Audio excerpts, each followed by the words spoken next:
Mic check, mic check. Let me know if you can hear me. Ooh, they didn't pull the Grandmaster Troll out of retirement on this one. Let's go. Let's go. What you gonna do when they drop a 35 nugget on your head? What you gonna do there? I told them. I told y'all what was about to happen. But y'all didn't want to believe the Grandmaster Troll. I told you he was going to lose his self-defense case, and he was looking at 25 years. I told y'all Negroes. I know I missed a lot. I know I missed a lot.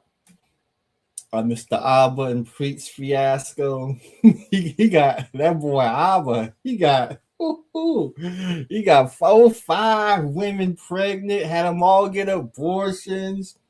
They was behind the scenes extorting them. I seen that.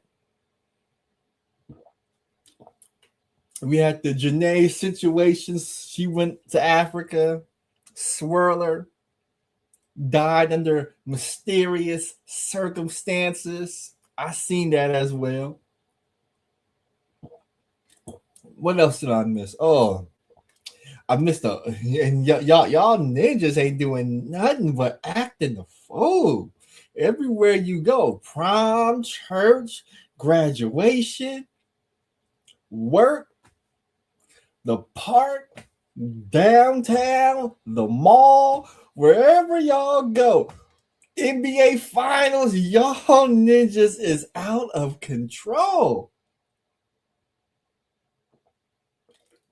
You can't even go to the gas station and buy a bottle of water without getting shot and killed. I'm gonna talk about that case too with your man Cyrus and Mr. Chow blowing down. Hold on.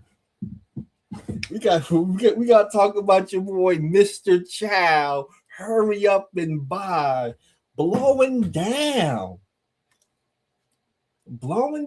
on a young man. But I'm definitely gonna talk about this Karmel Anthony situation. A 35 nugget piece on his head. That's right. Now all of these pro blacks is mad, and the funniest thing about these pro blacks. The funniest thing about these pro blacks who are out there protesting, destroying stores, fighting people, calling white folk all kind of racist names. The thing about them pro blacks,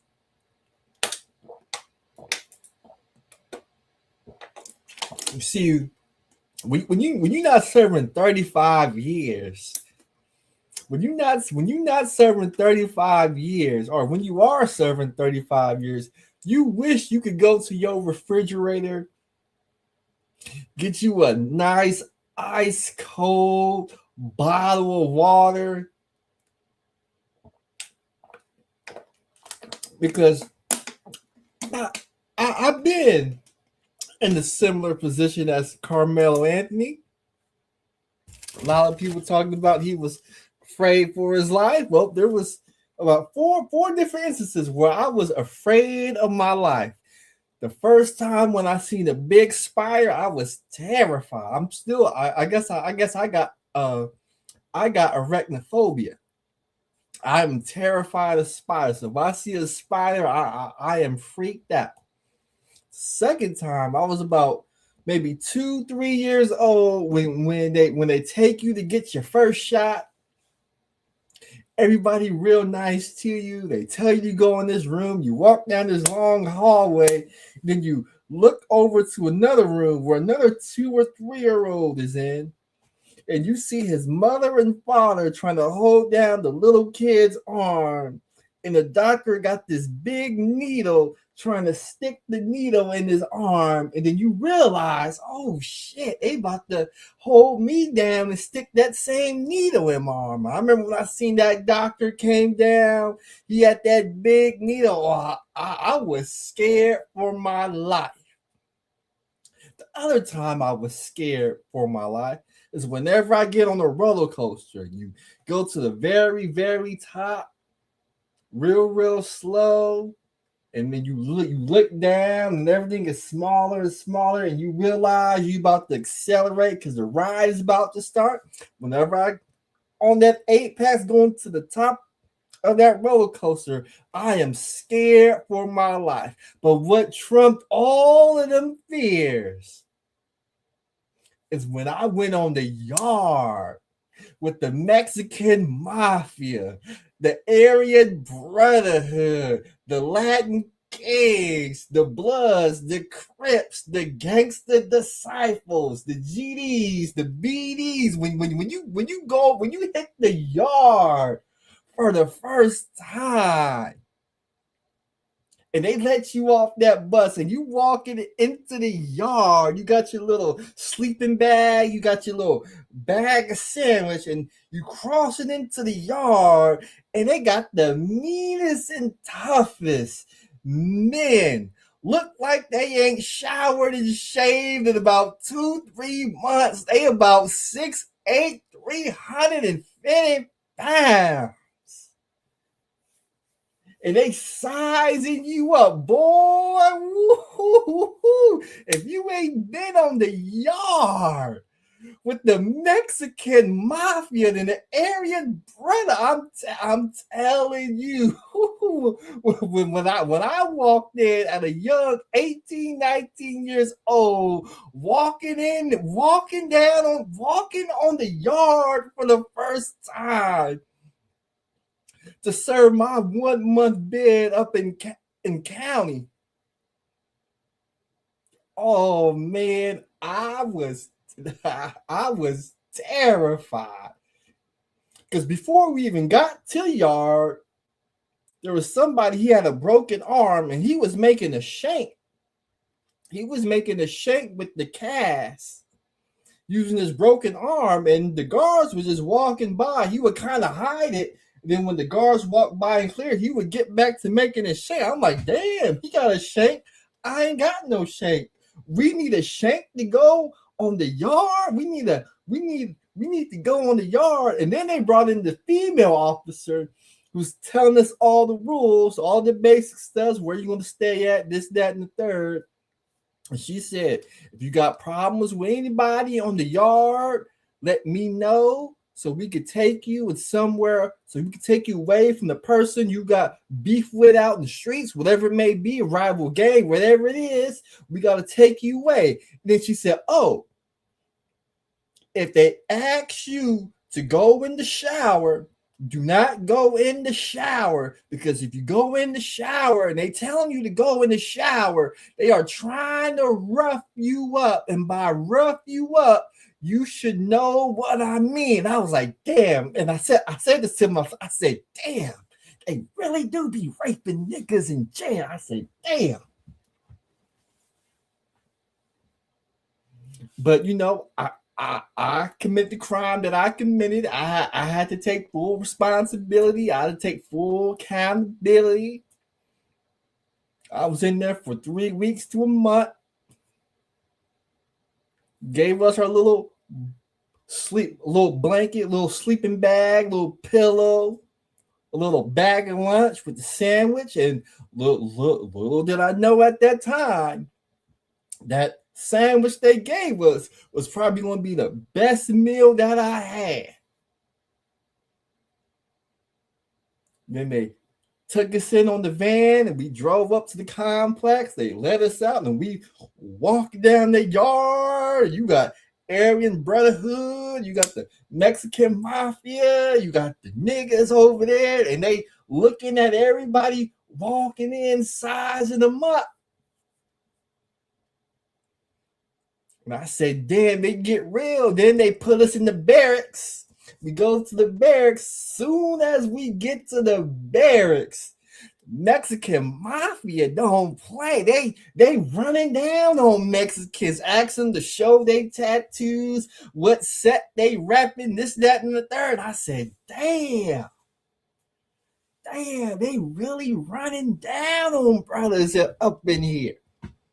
But But luckily, since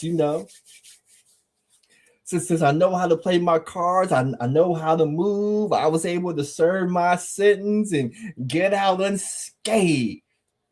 But your boy Carmelo Anthony, he is looking at 35. They put 35 years. I don't think people quite understand how long 35 years is. You see, I know exactly how long 35 years is. You want to know how I know how long 35 years is? Because I am 37 years old. So that basically means his sentence is as almost as long as my life is, minus 2 years.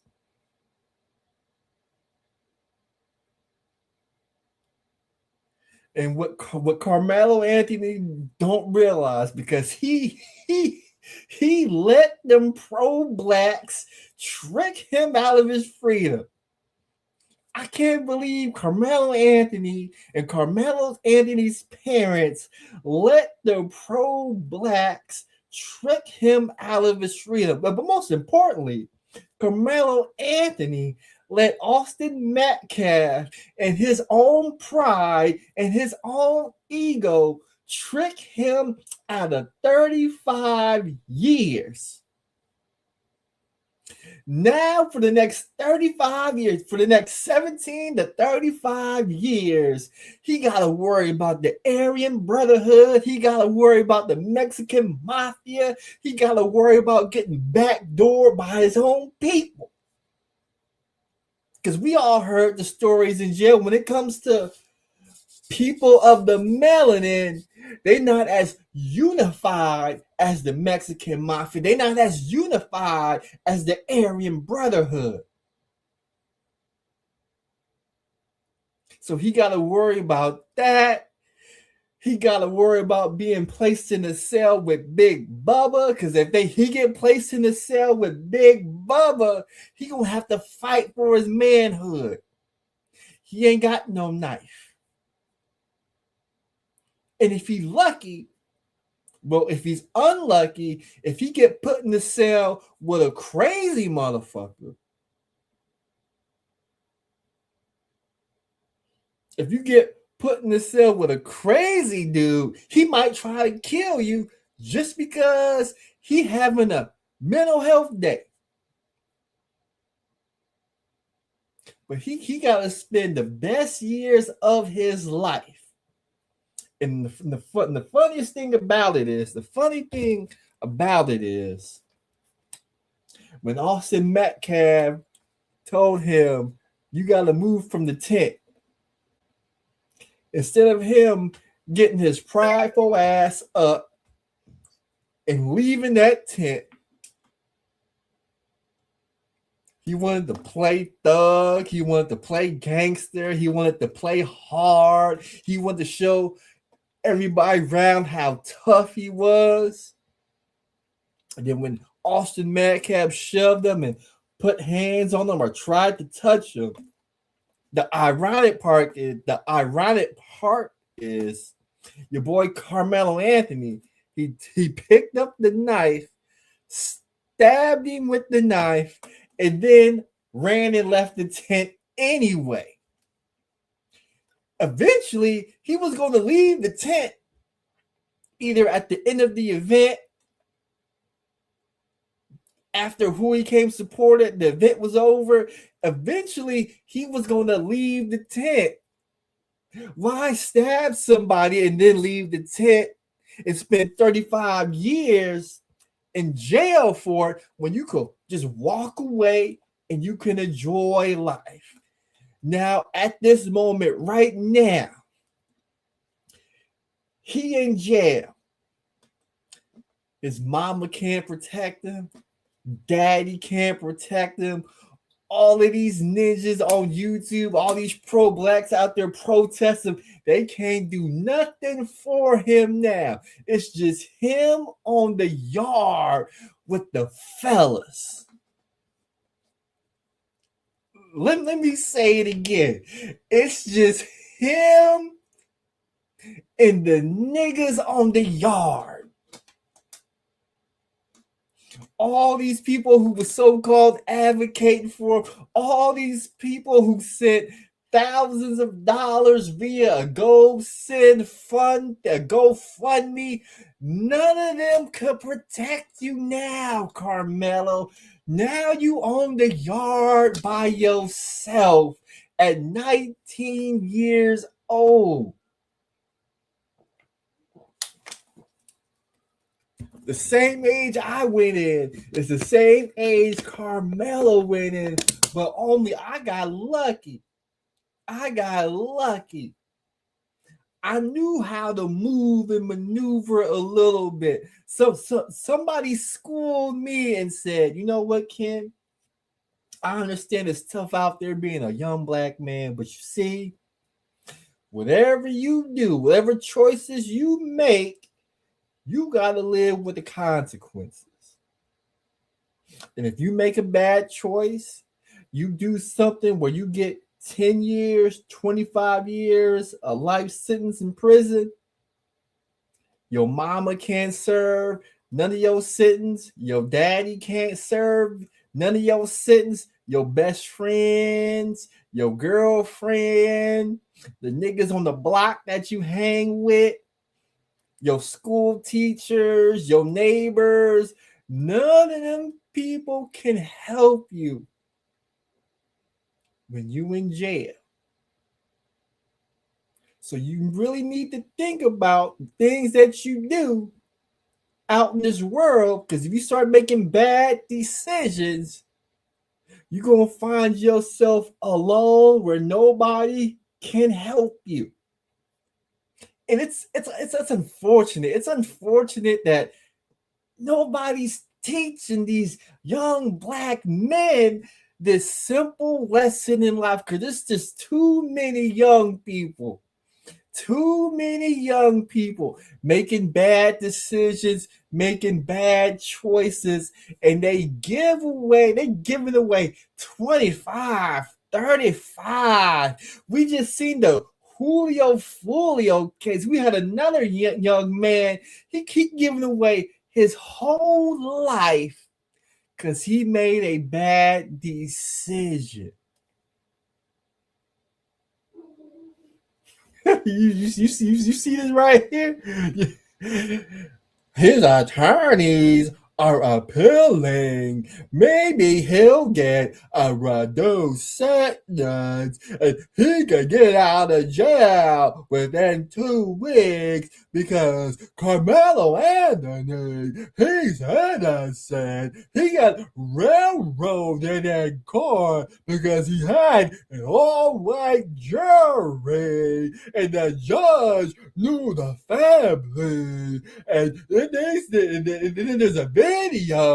They didn't show the whole video, and the kids had cell phones. And you know, Grandmaster Dro, he gonna get out next week when they appeal it.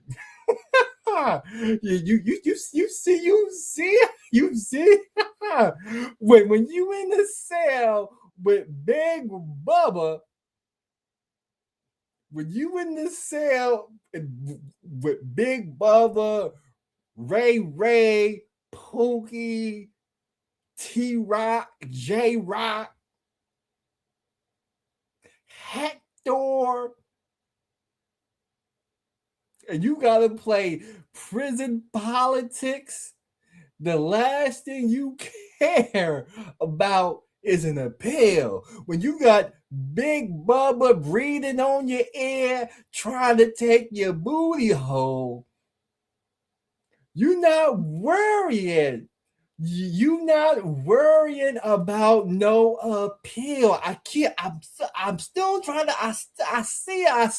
This is why I got to come out of retirement, because since I've been retired, the black Coummnunitah is falling apart. They don't know how to act. They out here committing all kind of crimes. They at these takeovers committing all kind of crimes. They knocking ninjas out the box. They turning people's TV off. They rocking their snot boxes. They are killing and raping and robbing people.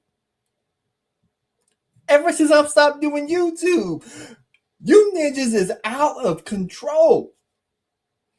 These ninjas is out of control. We got Taylor says, I do agree. Too many of our young men are getting caught up. Need more.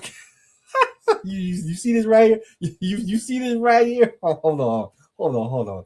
I do agree, Grandmaster Troll. Too many of our young men are getting caught up in the criminal justice system, and we need more community programs. We need more mentors. We need more jobs. We need more people to get involved and build up the Coummnunitah, Grandmaster Troll. You see how dumb? You see?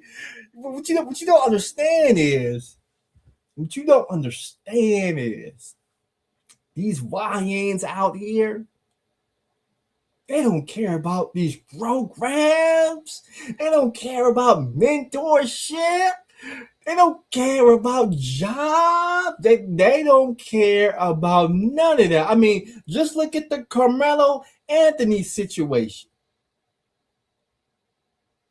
Community programs and mentors. The program track and field. So they done built a whole track that they could do different track and field events at. They got tents with different schools that represent each individual school program. They got coaches who are mentoring these young athletes, supposed to be teaching them life skills through sports. What happened at this community event where community programs are at, where community has coaches mentoring these young people? Austin Metcalf got his TV turned off at said community event.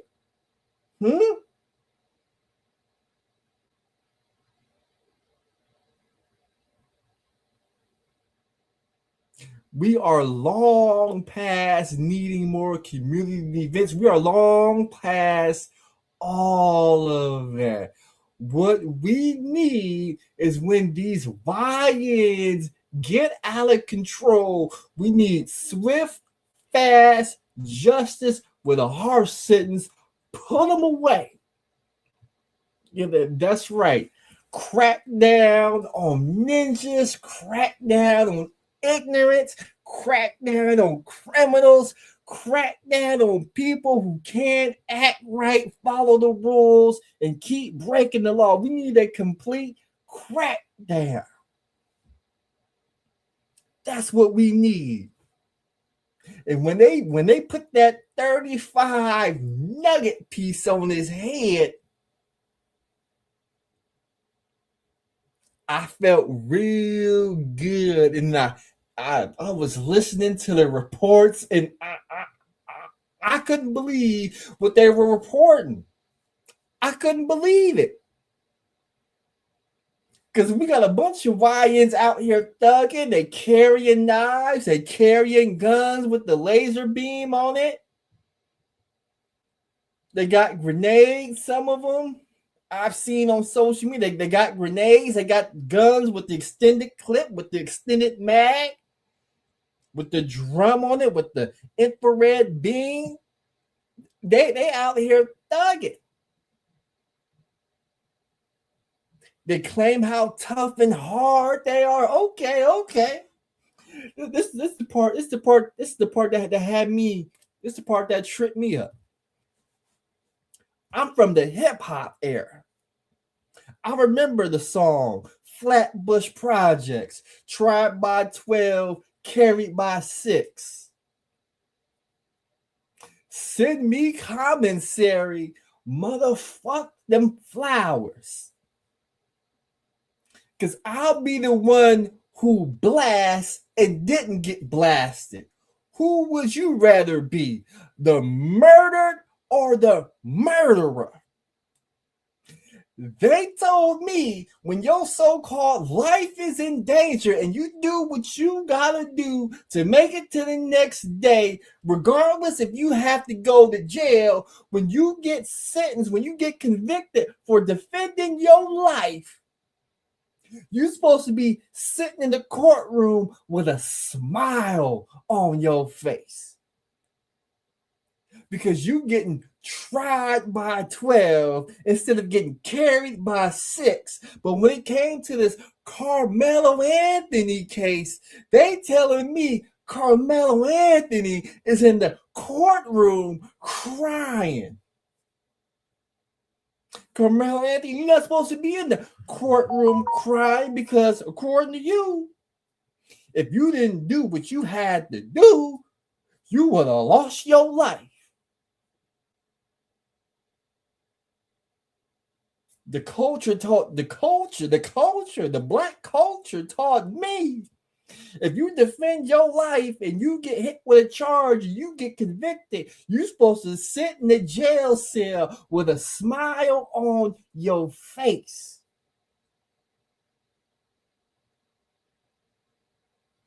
But Karmel Anthony can't feel that. You want to know why? Because just like the pro-blacks, just like the people who's out there protesting on his behalf, just like all them people out there, they know Karmel Anthony wasn't under no real threat. He wasn't going to lose his life from a little push. So now that the gravity of the situation is hitting him, and he's got to spend 35 years on the yard with the Mexican mafia and the Aryan Brotherhood and them backstabbing, ununified Negroes in jail. He realized if he made a different decision and just walked away, he would be able to enjoy the best years of his life. And that's something the black culture can't tell him, because the gynocracy, along with white supremacy, needs black bodies. And they've claimed Karmel Anthony's body for the next 35 years. And there's nothing nobody could do. There's nothing nobody could do for it now. They can't do anything about it now. So with that said, let me see if I can get my screen share ready, because we gotta play some videos, because I got a whole lot to talk about. Where are we gonna start? Yeah, we're gonna start it up right here. We're gonna start it right here. I gotta show y'all. How the gynocracy works with white supremacy, because a lot of you ninjas don't know how to move. You don't know how to move. You see, back in the 30s, back in the 20s, the 30s, the 40s, the 50s, the 60s, black people knew how to move in the world of Jim Crow. They had maps for certain gas stations you could go to and couldn't go to. They had maps where certain roads you could take and couldn't take, because if you end up on the bad road with the KKK, you could end up losing your life. They will kill you, and the government would not arrest or do anything to bring you justice. So black people knew how to move, but in 2026, Negroes don't know how to move. So let me go ahead and break it down for you. News tonight, a Collin County jury has just sentenced Karmel Anthony to 35 years in prison for the murder of Austin Metcalf at a Frisco track meet. More reaction from the trial and the emotional victim impact statements. This verdict sends a clear message. Violence like this won't be tolerated in our Collin County community, and we remain committed to protecting our schools and standing with victims and their families. Stop, time out. You see that right there? You see that right there? That's the defense attorney standing with the family of Austin Metcalf, his mother, and his twin brother, Hunter Metcalf. See, black people, what you don't understand, when you out here committing crimes and doing this, that, and the third, hitting people over the head, stabbing people, do whatever this hell you doing, the criminal justice system is not going to stand with your crying mother. They're not going to stand with your heartbroken father. They're not going to stand with your grandparents who are getting close to their deathbed. No, they're going to stand in solidarity with the victim. And you got Hunter Metcalf up there, who was supposed to be a star witness for the prosecutor. I mean, he said he was right there when his brother died, but he didn't take the stand. The defense team didn't take the stand. All the pro-blacks were talking about how they were taking 2-3 hour recesses because they were looking for Hunter Metcalf. But now that the guilty verdict is dropped and the sentence is given out, lo and behold, the star witness who the pro-black said nobody could find is standing in solidarity with the district attorney. You stupid motherfuckers. You get on YouTube talking that pro-black bullshit. Look where it got you. Your man got hit with a 35 piece, and look who the criminal justice system is standing with. They're not standing with your black ass. They standing with the victim's family, as they should. Let's continue. Strong emotions outside the courtroom all day long as the verdict came down and the sentencing happened. What do we see right here? What do we see right here? That's right. We got people of the melanin out there acting the goddamn fool. Crew saw and heard today in McKinney. Here for you, the news leader, Fox 4. A Collin County jury sentences Karmel Anthony to 35 years in prison for the murder of Austin Metcalf at a high school track meet in Frisco. Good evening, I'm Steve Eager. It's 9 o'clock. This sentencing came just hours after the jury handed down a guilty verdict for murder. The trial began last week, and jurors heard from coaches and high school students who witnessed Metcalf's death. The story also made international headlines, and many people locally have been sharing passionate opinions. Tonight, supporters of both Anthony and Metcalf gathered outside the courthouse, sometimes even yelling at each other. Our crews saw one person appear to be taken into custody earlier this evening before the sentencing came down. And moments ago, prosecutors spoke to the media with the Metcalf family by their side. Today, justice was served. A year ago, when this senseless murder unfolded, I said that it had struck a deep nerve in Collin County and far beyond. I asked our community to ignore all the noise and instead be level-headed and patient as the process worked. And today, the process delivered accountability. We are grateful to this jury, and we are grateful that the good citizens of Collin County had an opportunity to weigh in on this case. I'm proud of the exceptional work of Bill Werski and our team of prosecutors, DA investigators, and victim advocates, and all the good and outstanding men and women of the Collin County District Attorney's Office. We thank all the parents and their brave kids who did the right thing. Despite the trauma of witnessing the senseless murder at a school track meet, they cooperated fully and testified truthfully. Their courage was essential to securing justice in this case. I'm especially honored to be joined here today by Jeff and Megan Metcalf. Time out. The DA said it's an honor. It's an honor to stand by the Metcalf family. Let me go ahead and rewind this white supremacy that y'all talk about. And their son Hunter. Is happening.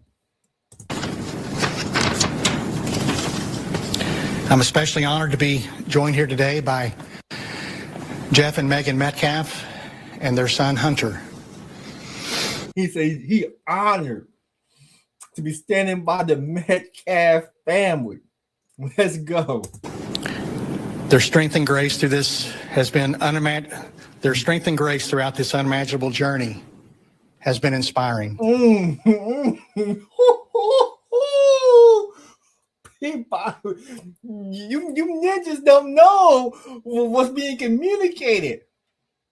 He said the strength and the grace of the Metcalf family. Let me rewind that again. Their strength and grace through this has been Their strength and grace throughout this unimaginable journey has been inspiring. He's been inspired by the Metcalf family during this terrible tragedy. Let me ask the question to the pro-blacks out there. They told me Karmel Anthony had a mother and father. Karmel Anthony's mother and father, from what I have seen, they've been acting all right. Do you think this DA is inspired by the parents of Karmel Anthony? Like he's inspired by the parents of the Metcalf family? Just ask yourself that question and tell me the answer to that question. They won't be taking questions at this time, but their presence here speaks volumes about their commitment to seeking justice for Austin. I want to thank Judge Rhodes for presiding over this trial with fairness and efficiency. I want to thank Frisco PD for their investigation. I want to thank the Collin County Sheriff's Office led by Sheriff Skinner for providing the security for the courthouse. I want to thank all law enforcement throughout the county for making this a safe trial for everyone. You see the institutions that so-called white supremacy has at their disposal: law enforcement, security, courts, judges, bailiffs. Are they standing with the people of the melanin, or are they standing on the other side? You see, a lot of you people ain't figured it out yet, but you're going to get an education today. I'm going to learn you today. This verdict sends a clear message. Violence like this won't be tolerated in our Collin County community, and we remain committed to protecting our schools and standing with victims and their families. Ooh, you hear that? Did the congregation hear that? Let me back it up. Let me back, because the congregation didn't hear it. The congregation needs to hear this right here. This is probably one of the most important things he said, other than he's been inspired by the Metcalf family Throughout the county for making this a safe trial for everyone. This verdict sends a clear message. This verdict sends a clear message. Violence like this won't be tolerated in our Collin County community. Violence like this won't be tolerated in Collin County community. That means all of you people of the melanin who moved to Collin County, you can't go out there committing crimes, violating and killing people, because if you do, they will put the full weight of the law on your neck. But a lot of you people out there who come from them impoverished urban communities, you take your culture with you to counties like Collin County, and you think shit's sweet, and then you find out it ain't sweet, and they put a 35 nugget piece on your head, and you on TV crying racism. We remain committed to protecting our schools and they're going to protect the schools, standing with victims and their families. And they're going to stand with victims and their family. You see how concise he makes that?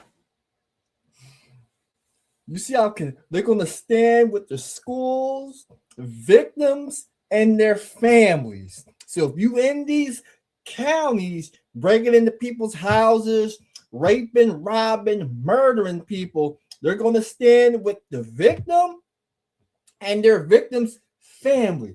They're not going to stand with you. They're going to stand with the victims and the victim's family. So if you go into these counties, you need to be following the rules. All of this bringing knives to schools, stabbing people because somebody touched you, stabbing somebody because somebody shoved you, it ain't gonna work. You bring that bullshit to this county in Frisco, Collin County, you can guarantee they will drop a 35 nugget piece on your head. That's Collin County District Attorney we just heard from. Fox 4's Amelia Jones has been outside the courthouse all afternoon and evening, sometimes tense, sometimes quiet. Amelia, what have you been seeing overall? Hi there, Steve. Well, let's start with when the jury actually got the case. So the jury started deliberations at 10:52 this morning and deliberated through lunch, returning a verdict just before 2 p.m. The jury spent a total of 3 hours deliberating and returned the verdict guilty of murder. I was outside the courthouse when that verdict was returned. You could hear some gasps from the large crowd that had gathered outside, some outcries, and some people simply stayed silent, just processing the information. The jury then headed right into the punishment phase of the trial. They heard from 19-year-old Karmel Anthony's mom. She was the only one who took the stand in the punishment phase, and she pleaded with the jury for mercy. The jury spent a total of 2 hours and 20 minutes deliberating the sentence. The jury sentenced Karmel Anthony to 35 years in prison with the eligibility for parole after half the time served. Yeah, that's right. The so-called all-white jury that had a couple of Hispanic people, that had a Muslim person on it, and a couple of Asian people. That's right. That all-white jury put that 35 nugget piece on your head. And let me go ahead and let me back out of this real quick, because I need to talk to the people. Go ahead and make me big, because I need to talk to the people, because you ninjas still ain't figured it out. You still ain't figured it out. Let me run the numbers by you. Let me run the numbers by you, because you don't understand. You keep crying about systemic racism. You keep crying about white supremacy, and you don't understand the numbers, because evidently not only can't you not read on grade level, you can't do math on grade level. So let me run the numbers by you. Are you aware that only of the total population, only 13%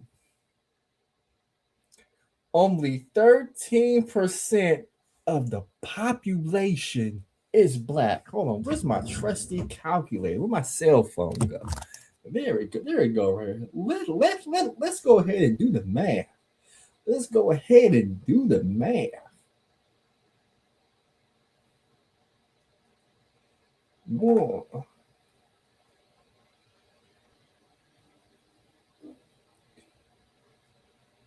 Let me do the math.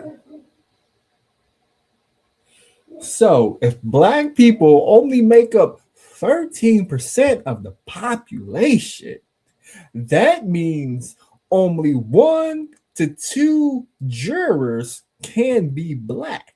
Because if you put 2 black jurors on a 12-person jury, and you do 2 divided by 12, you get 16%.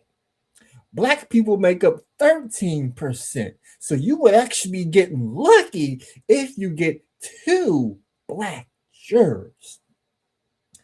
Now, if you're not from an urban area and you go to a place like Frisco, Collin County, where the black population is maybe 6%, that only gives you 1 black juror. You do understand that, right? And then when they do the whole juror process, if you people of the melanin, when they ask you questions, can you be impartial and unbiased? And as part of your question, you put, I can't convict another black man. I got to stand with another black man. I believe the system is racism and black people get treated unfairly and this, that, and the third. You do know that the prosecuting team is not going to put your black behind on the jury, right? You do understand that, right? And if you hold a position where they think there's going to be conflict, like in this case, if you're a teacher, somebody who works in a school, since this happens on the school grounds, the defense team or maybe the prosecuting team may not want you to be on the jury. So now we got a population of less than 13%. And since we're talking Frisco, Collin County, where the population is around 5%, it gets real hard to put somebody, a person of the melanin, on the jury. So now you got to look at a jury and none of the people look like you. And now you feel you're at a disadvantage.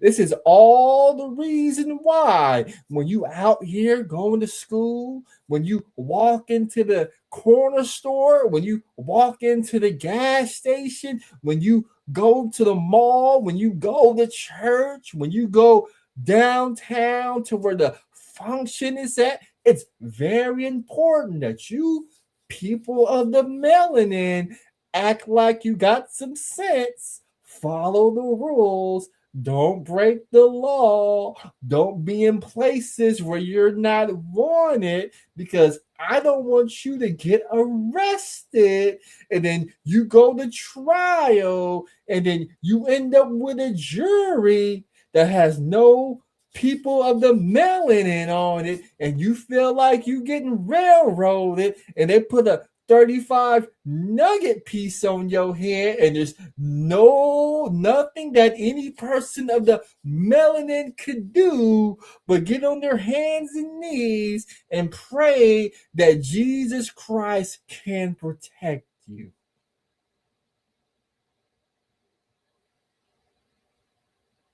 So when you go out in public, you need not to be arguing. You need not to be fighting with people. You need to be not out here robbing and stealing. You need to be not out here beating people up. You need to be out here following all the rules that you can follow, because if you don't, since you're in these predominantly places where people of the melanin aren't at, You're going to get a jury that don't look like you, and they got no problems with dropping the hammer because they're going to stand with the victims and the victim's family, and they're going to take pictures and do press releases about how they stood with victims and their victims' families. So when they do retire from their district attorney position, they're going to run for mayor, they're going to run for governor,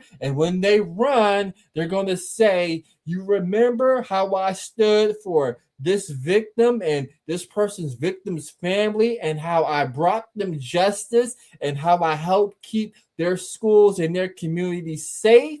And those people are going to vote for them and elect them, and they're going to get paid a six-figure salary to hold said political position.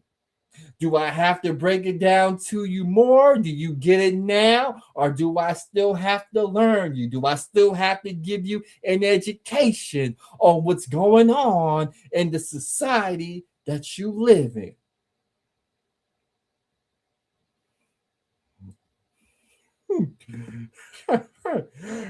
You see that right there? I guess no Black Lives Matter for you, JMT. I'm all about Black Lives Matter. In fact, I think Black Lives Matter so much.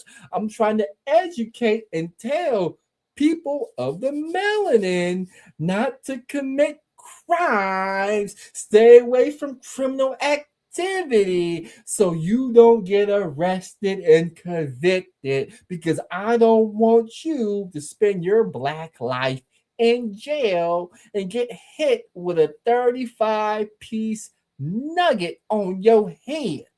Because Koja Malik, she not going to write Carmelo Anthony. She's not going to put money on Carmelo Anthony's books. She's not even going to fly down and go visit Carmelo Anthony. And none of them pro-blacks are.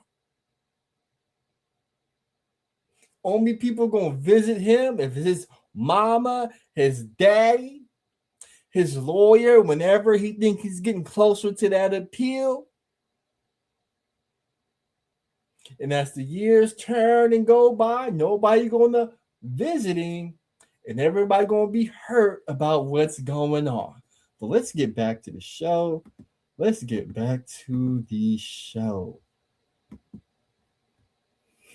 put a 35. Damn. What is that? It is 2026. We talking 2061. I might not even be alive by then. I might not even be alive when this young brother get out of jail. That's how long he gonna be in there. Which would be about 17 and a half years, the age of Austin Metcalf when he was killed. When the sentence came down, people swarmed in large groups, many live streaming reactions of others on their cell phones. Some were very upset, visibly crying and talking about it. Others told me they believe justice was served with that sentence. After the victim impact statements, Carmelo Anthony's family, including his parents, walked out of the courtroom and into their cars. A large group of people and media swarming them as they made their way to their vehicles. There were some very strong words of emotions exchanged. We saw Anthony's mom hold up a heart in the window as well. What's that? What's this? Your son got hit with a 35 nugget piece. This is all you can do. This is all you can do when your son get hit with a 35 piece. There's nothing you can do but get in your car and take your ass home. Then, just about 15 minutes ago, we saw the Metcalf family leave the courthouse. Emotions still running high from those who were here in the parking lot. Sheriff deputies helped them to their car. Now it's just media that's left as the Collin County Sheriff's Office is working to clear the parking lot. And again, media was allowed to stay here. A lot to digest as this very long day wraps up. For now, though, Steve, I will send it back to you. That's Amelia Jones reporting from McKinney. Amelia, thank you. So Fox 4's Lori Brown has been our only reporter inside the courtroom all day for the dramatic moments. She heard the emotional victim impact statements. Lori, we're counting on you to tell us how all of that was for you today and tonight. Steve, the emotion of this full trial really finally was able to be released in the victim impact statements as 4 of Austin Metcalf's family members finally released from a gag order, finally able to express themselves. The impact statements happen after the jury's verdict, after the defendant is formally sentenced. So these statements are really just a chance for the victims to face the defendant and be able to let all of these things out. So the mom, Megan Metcalf, gave a very emotional but strong statement as she faced Karmel Anthony, telling him how she used to have a house filled with energetic 2 boys full of laughter, and now her house is quiet and the laughter has been turned to screams, and all she has of her son Austin's voice is her memory and videos of him speaking, and how emotional it is seeing his identical twin brother in his room every day. And she talked about the morning that she had given them breakfast and packed their snacks, and she got the big bear hug from Austin. Certainly emotional moments in that courtroom as she told these things, and she made this statement: "You have been given a sentence of 35 years. You should feel lucky. I have been sentenced to a lifetime without my son." Next to take the stand was Austin Metcalf's father, Jeff. He had a video up playing photos of his son, Austin, over the years, many of them with his brother who was there in the courtroom also. And he talks about their faith helping them to get through this, but also he came to a shout telling Karmel Anthony, "We were robbed, and to suffer such a loss is tragic," and how this whole ordeal has just taken a part of himself, and he is not the same person anymore. And he said that his son's death didn't just change who he is, but it destroyed the person who he used to be. And then it was very impactful as Hunter took the stand. We did not hear from him during the trial, as many were expecting.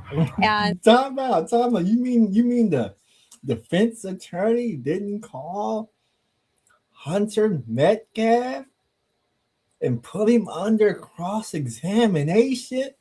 This is after the Karmel Anthony received close to $500,000 in donations, and this was the defense strategy he went with.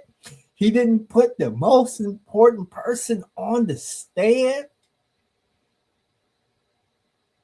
He didn't tell Karmel Anthony that maybe he should go up and testify and explain how he felt his life was in danger and why he had to use deadly force. You mean he let the witnesses speak for him, and he was quoted as saying, "Touch me again and see what happens"? You couldn't prep that young man and explain what he meant, explain how he felt, why he did what he did. He left it to that all white, even though there were some Asians, Hispanics, and a Muslim on it. He left it to an all white jury to decide his fate and put him and hit him over the head with a 35 piece. You mean your defense attorney didn't try to negotiate a plea deal? A 10 to 15 year plea deal? You get your 15 years, you serve half, get out on parole and good behavior. Take your 15 years, you're 19. Come home when you're 30. Now you're 19, 20. And you're not coming home to at least until you're 37? Is that what you did with that? Is that what a $500,000 defense gives you? 35 years is what $500,000 gets you? Man. And the worst thing about it is, his family gonna run through that money. When Karmel Anthony get out, it's possible. It's very possible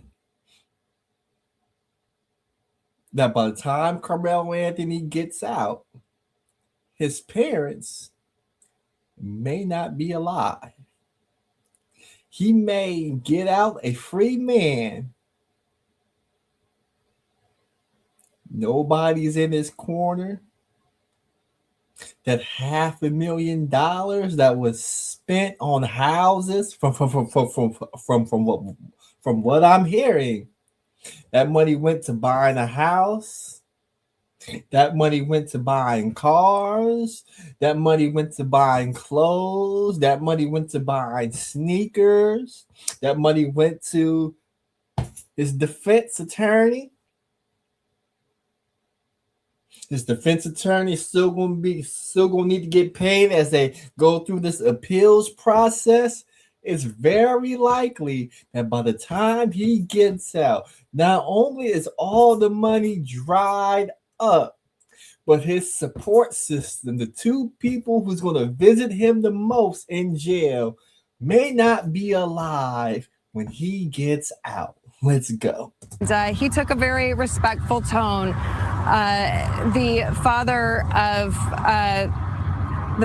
Austin Metcalf had really pointed out that he wanted Karmel Anthony to look him in the eyes, and Hunter did the same thing, asking in a polite way that he would really appreciate it if he would look at him as he had his statements for him. And he said that you still have air while my brother is 6 feet under. But you got the Metcalf family giving impact statements, talking about look at me, look me in the eye as I talk to you. Yeah. You see Carmelo Anthony. If you would just left the tent like you were supposed to leave, you wouldn't have to look them in the eye in the courtroom as the judge dropped a 35 piece on your head. I mean, people of the melanin, what would you rather do? Would you rather leave the tent when Austin Metcalf told you to leave the tent? Or would you rather pull out the knife, hit him with the knife work, and now in the courtroom, his father and brother is telling you, look me in the eye.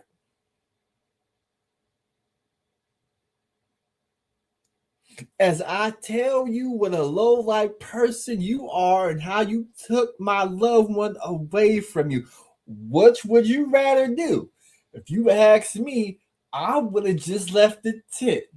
Because a 35 piece and going through all this rigmarole in the courtroom is not something I want to do. He went on to say that his brother's legacy will continue to live on. The family later appeared in that news conference that we showed you, but they chose not to take any questions tonight. Stephen, Heather. Understood, Lloyd Brown. Adam McKinney at the county courthouse. Thank you. Sean Rabb has been following a lot of this trial too. We're going to check in with him now for more. He's on our digital studio, spent most of the evening in there. Talk about what's next and you know the verdict and the years and how he could get out in half those years and all the things that facing both these families tonight, I guess, Sean. Yeah, there's a whole lot. You know, we got in the studio here, I don't know, a little after 1, I guess.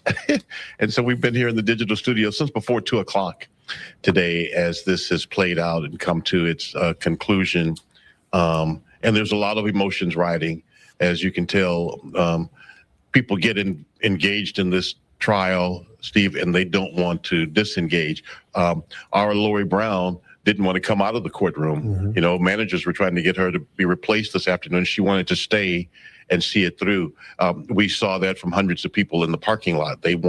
People were coming to the parking lot of the Collin County courthouse. They couldn't get into the courthouse. Well, even going over the weeks of this trial. Look at the people of the melanin right here.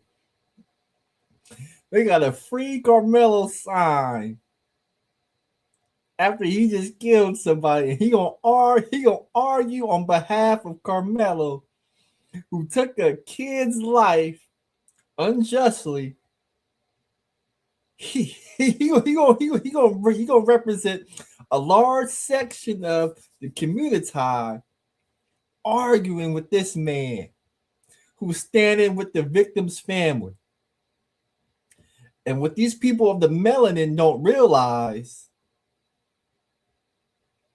is that when the next person in the melanin commits a crime, they're going to need harsher sentences, harsher punishments, larger amount of bail, and more policing in the community, because this is how you're acting. This is how you're. What you mean? What you mean you're not going to stand with the district attorney's office, the victim, and the victim's family, and you're going to stand with a free Carmelo who just got convicted of murder? Don't you see how tone deaf your argument and your stances? Everything you represent is against the establishment. Let me say it again to the Coummnunitah. Everything that you stand for and represent is against the establishment that holds and wields all the power. Take your ass home. Since last week, 1 a.m, people are driving up, waiting to try to get in for, 4 handfuls of seed. Look at he over there cussing the man out on behalf with a free Carmelo sign behind him. He don't even understand how dumb he look. He really think he a Malcolm X, Martin Luther King, black activist reincarnated, and he don't understand. He don't. His mind can't comprehend. You're on the wrong side, sir. You're on the wrong side. You can't stab and kill somebody because somebody pushed you or grabbed you. You're on the wrong side, sir. That are available to the public. That's the kind of trial this has been, drawing people in. So what happens now? Well, first of all, Karmel Anthony now goes into the Collin County Jail. There'll be a new mugshot of him, bookend photo tomorrow from the Collin County Sheriff's Department. He will be transferred to the Texas Department of Corrections, the prison system in Texas. He'll go to Huntsville for intake, and then he can be moved to any place in the state. He could. He going to the yard. He gonna go to the yard with the Mexican mafia and the Aryan Brotherhood.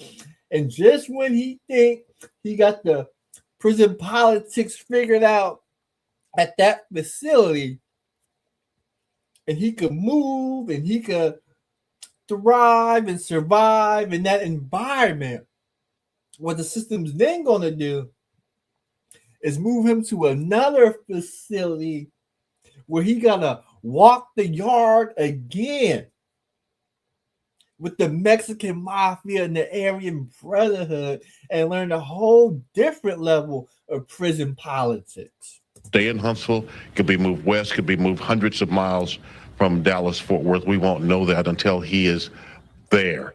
because the pickup and transfer is always secret, as you might imagine. Many bad actors, not talking about Anthony, but many bad actors would possibly attempt to have somebody, if you would, sabotage that trip and pull them out of those buses. So he won't be traveling by himself unless Collin County Sheriff's deputies take him. He'll be on the chain. They bring a bus from Huntsville. They'll make several stops along the way, and then they'll return down I-45 to Huntsville for his intake, and he'll be then sent to a prison farm to begin serving his sentence. While that's happening, his lawyers will begin the appeals process. Now, the court lawyers for the case itself, Mike Howard, Toby Shook, they may bring in someone else for the appellate process or file some of those themselves. Remember, there was the concern about no black jurors. The three who were qualified were summarily struck by the state. And tonight we're hearing from the Collin County NAACP saying it's an outrageous rendering tonight. The punishment is outrageous. They are upset that there are no black jurors on this high-profile trial. They say certainly a life was taken and justice had to be handed out. They don't feel it deserved to be this. And so they're, again, pointing to the lack of representation, people of color, African Americans, on that jury. That's going to be a theme that we're going to hear going forward. As for the family of Austin Metcalf, well, they have to try to continue with their lives. And that's not going to be easy. We heard their pain tonight. We've heard their pain from the day one in April of 2025. And we heard that pain again tonight. It is a searing pain that no parent should have to experience. No sibling should have to experience their twin taking their last breath in their arms. How do you get past that emotionally? How do you stop and begin again? And that's the challenge for this family, to try to keep their lives together and move forward as well. And so too for the Anthony family. Many people have said there are no winners tonight, but this is justice. Sometimes maybe justice doesn't produce a winner, but it produces justice. And that is that someone held accountable for their actions, whether all agree with how that is handed down or not. That's where we are right now. All right, Sean, thank you. So there's been a lot of emotional reaction to the verdict. Dion Anglin is in McKinney. We move back up there to the courthouse. She's outside. Dion? Hi there, Steve. That's right. From daylight to darkness, the presence of supporters on both sides of this case have been here and remained until they were physically no longer able to. An order from the judge came less than an hour ago. The parking lot is closed as of 9 p.m. We have seen that taking place. Now, through it all, the tension, the emotions have been all over the map. Through the guilty of murder verdict for Karmel Anthony, the time spent waiting for a sentence to be announced. And then the moment it arrived, we have seen several clashes, one person arrested, another detained. It has been a definite mix of emotional expression. One teenager whose life is lost, another going away for at least 30 years. A couple of people I spoke to put it in perspective from their own point of view. I have kids myself, so seeing lives being lost as far as children-wise, it's a sad case all around. Everybody's angry. Everybody's upset. You know, we just lost 2 kids. I mean, you know, what more could we expect out of them? But I just feel like we got to heal. We all got to heal together. We got to save our country. This is a beautiful state. Justice was served. And we got to move on. And I feel sympathy for the families. It's sad, but, it's time to move on. We talked to folks who shared expressions very similar to that many times over. Those 2 folks, they said they were close by. They live in the area, work in the area, but they just felt drawn to come here to see for themselves this reaction and this presence by the support on both sides of this case. Now we have probably a dozen patrol cars with lights circling the parking lot, basically making sure that everyone is leaving. We asked if that applied to us, and it was not immediately clear. One person we spoke to said they think we can stay a bit longer. Another said, no, it applies to us. We have to get out of the parking lot as well. So that remains to be seen. But for now, that's the very latest here. Back to you all. Okay, Dion, we'll let you get moving. If they need you out of there, that sounds good enough for us. Thank you. All right, we've got the latest mugshot. Karmel Anthony now checked in at the Collin County Jail. That'll be his temporary stop until he goes into the Texas State Prison System. And new mugshot tonight out of Collin County. Ooh, we got that. Hold on. Stop the show. Stop the show. Moving. If they need you out of there, that sounds good enough for us. Thank you. All right, we've got the latest mugshot. Ooh, stop the show. They gave your boy. They gave your boy a fresh. Trying to give your boy a fresh haircut. What happened to the what happened to the afro? What happened to the afro? You mean when you was out there thugging and with knives, you had the afro uncombed, you had the latest haircut, but when you in court in front of that judge, when you go in front of that judge and jury, all of a sudden you cut your hair real close, try to look clean cut and professional. You see this is why. This is why it's hard to believe you Negroes. This is why it's hard to believe you Negroes. Because when it's time for y'all to show up looking professional, clean cut, presentable, acting like you got some sense, you know how to do it when you go to that courtroom. But when you out here in these streets, your hair's nappy, unkept. But now, since you need some sympathy from that jury, now you come clean cut. Let's go. We got protests. Let's go. Let's go. Donna, let's go. What kind of protest? Show me what the people of the melanin are doing. in terms of the sentencing process here, what do we expect? Is the sentencing the number of years up to this jury? Does the judge weigh in? This does vary from state to state and district to district.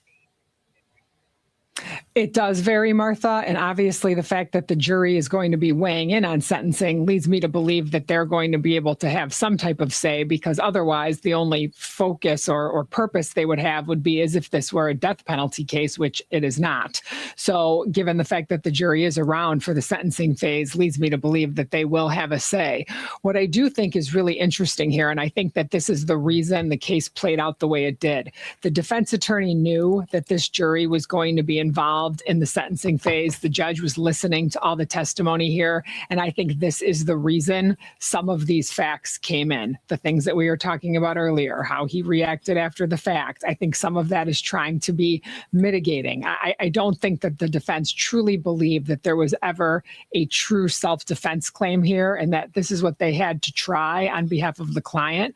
But given the facts and circumstances here, I think putting this forth in the way to show this level of remorse, to show that he was upset and crying after the fact, I think that was part of the sentencing phase of this case.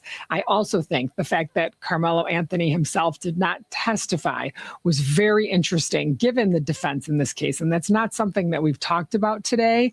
And I think that that's a very, very significant portion of the jury making this decision on murder. I think had he testified, manslaughter may have played into it a little bit more, because he would have been able to say, I felt in fear. I felt like they were coming at me. It was a split decision. And looking back at the video, I don't see what maybe I thought was happening at the time. And I think maybe those things may have played into a less serious conviction here. But the fact that he didn't testify, I don't think the jurors had any other evidence that they could hang their hat on. And we'll see if in the sentencing phase we hear more about that. But I really do think that the defense played into the fact that if he was convicted, these were certain pieces of information they needed to put out in front of this jury. So maybe the sentencing would not be, as significant as it could be. I don't know if we can hear this person who's speaking or if we know if this is one of the attorneys, if anybody. Okay, this is not one of the attorneys. It's someone speaking outside the courthouse. Paul, let's talk a little bit about what Donna touched on here. Karmel Anthony did not testify in his own defense. Do you think his attorney is now second? So we want to get. I want to hear from the attorney to that story as well. But is there a framework based on this? Hold on. I want to hear. I want to hear from that attorney.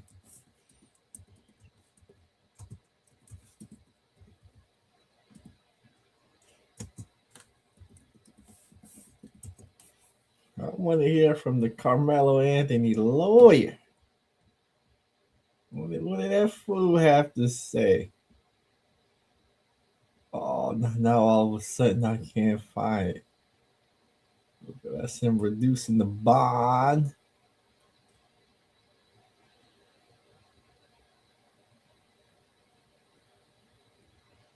Man, I can't. They won't show. Somebody in the chat room, tell me that Negro name.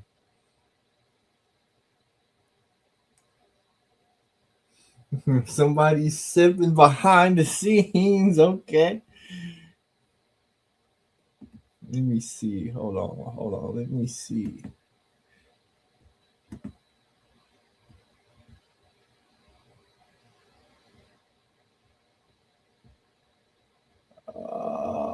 It's not letting me click on it.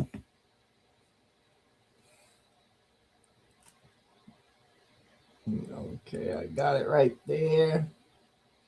Let's see what somebody. Damn, they got it. They got Ty City, man.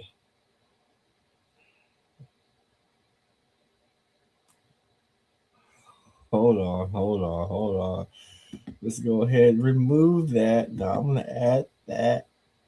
Go back here. Like you said, I called you for understanding. I don't want no understanding. I don't want shit.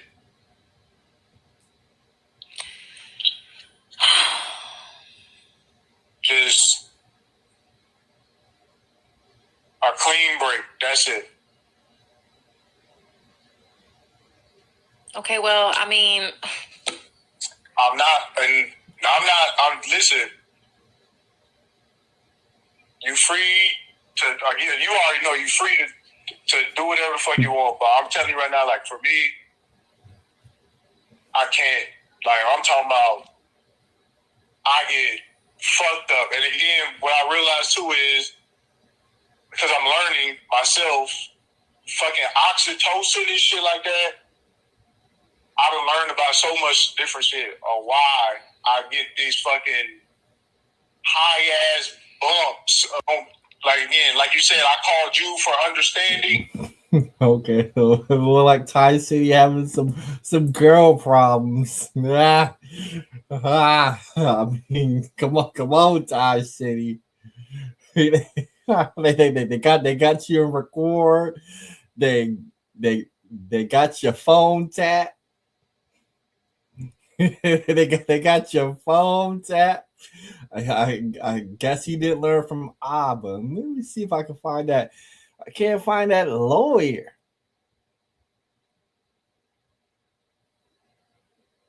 Hold on. I know where I can find that clip.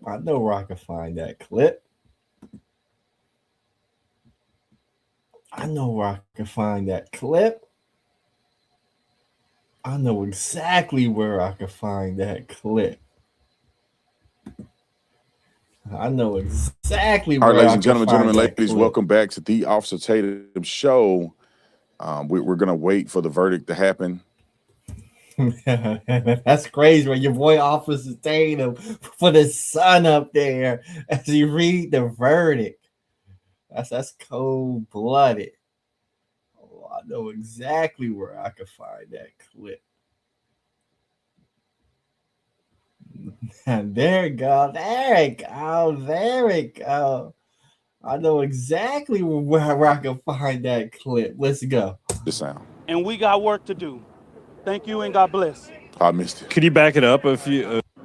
But we know that the Double click the screen and to bring it back 10 seconds. They are currently sentencing Karmel Anthony, but we know that the Next Generation Action Network put the first the Next Generation Action Network. The Next Generation Action Network was a complete failure. They are currently sentencing Karmel Anthony, but we know that the Next Generation Action Network put the first $10,000 towards an appellate attorney. And we will fight Collin County like hell. I respected this process. I allowed and called for peace in this process. But Black America should be very upset about what went on today. Why should I be upset about what went on today? Your man had the knife. Your man had a choice to walk away. Your man took the knife, stabbed him in the chest. Your man took the money. Your man let you represent him and his family. Your man didn't take the plea deal. Your man didn't take the stand. Your man got hit over the head with 35 years for a crime he committed. Why should I be upset? Now, before all of the internet lawyers and before all of the interpretation of the situation, I'm only an advocacy leader. I'm not an attorney. Oh. I can only help families be able to navigate these processes when they find themselves in this type of situation.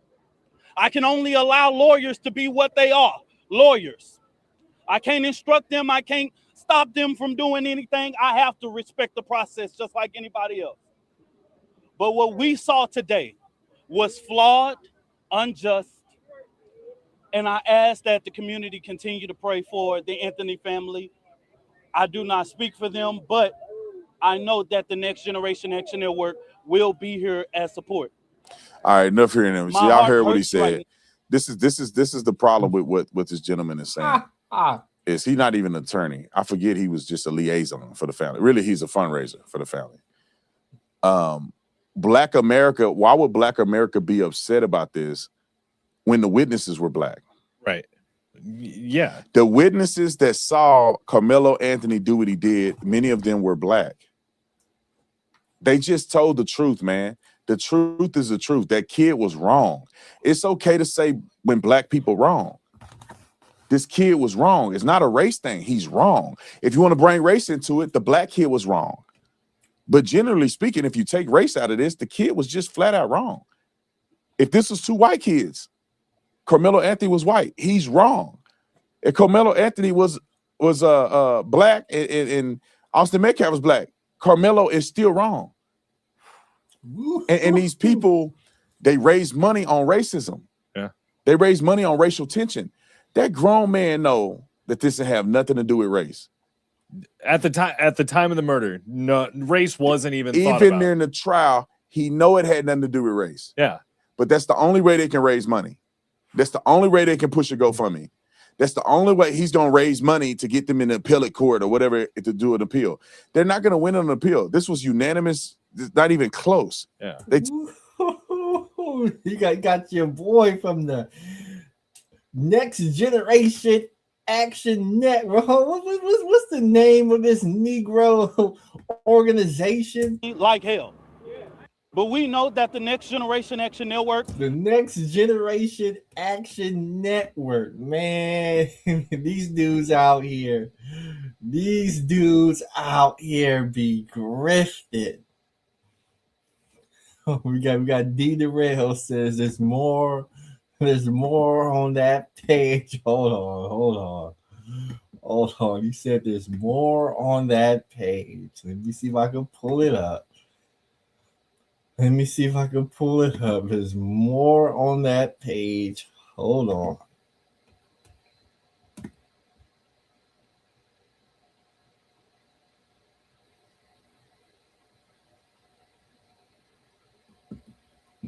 Hold on. Somebody trying to expose Thai City.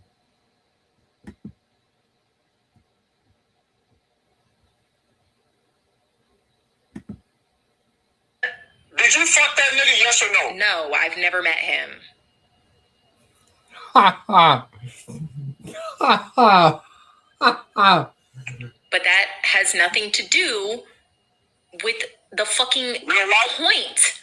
Yes, my real life, that I need that fucking money that you keep telling me you're gonna give me back. Yo. Like, I get you're upset. I've been upset. Did you fuck that nigga, yes or no? No, I've never met him. Ha ha. Uh-oh. Messages and all kind of shit, but you can't remember nothing about me. He flipped the fuck out when I asked him, so I can't even really gauge if he's fucking telling the truth because I don't even know him like that. But then what you're telling me is vague as fuck. I'm telling you that niggas is fucking not. Shaka didn't even say what's up to me when I was in the chat and shit. Like, these niggas definitely, like, and that's why I said I know how everything is playing out, and I'd rather just, you know. Okay, well, I gotta finish work. If you're not gonna tell me shit else, like, that shit is also another frustrating point because you're telling me some real fucked up ass shit. Like, my stuff could really be out there, but with no details that I can actually Listen, I'm just telling you, like, you don't have to trust me, like you said. Like, but I can't even confront him and say, look, motherfucker, this is the picture or messages and all kind of shit. But Let's back it up. Let's go to the next one. Messages and all kind of shit, but you can't remember nothing about me. He flipped the fuck out when I asked him, so I can't even really gauge if he's fucking telling the truth because I don't even know him like that. But then what you're telling me is vague as fuck. I'm telling you that niggas is fucking not. Shaka didn't even say what's up to me when I was in the chat and shit. Like, these niggas definitely, like, and that's why I said I know how everything is playing out, and I'd rather just, you know. Okay, well, I gotta finish work. If you're not gonna tell me shit else, like, that shit is also another frustrating point because you're telling me some real fucked up ass shit. Like, my stuff could really be out there, but with no details that I can actually listen, I'm just telling you, like, you don't have to trust me, like you said. Like, but I can't even confront him and say, look, motherfucker, this is the picture. All right, hold on. Let me go to the next one. Did you fuck that nigga, yes or no? No, I've never met him.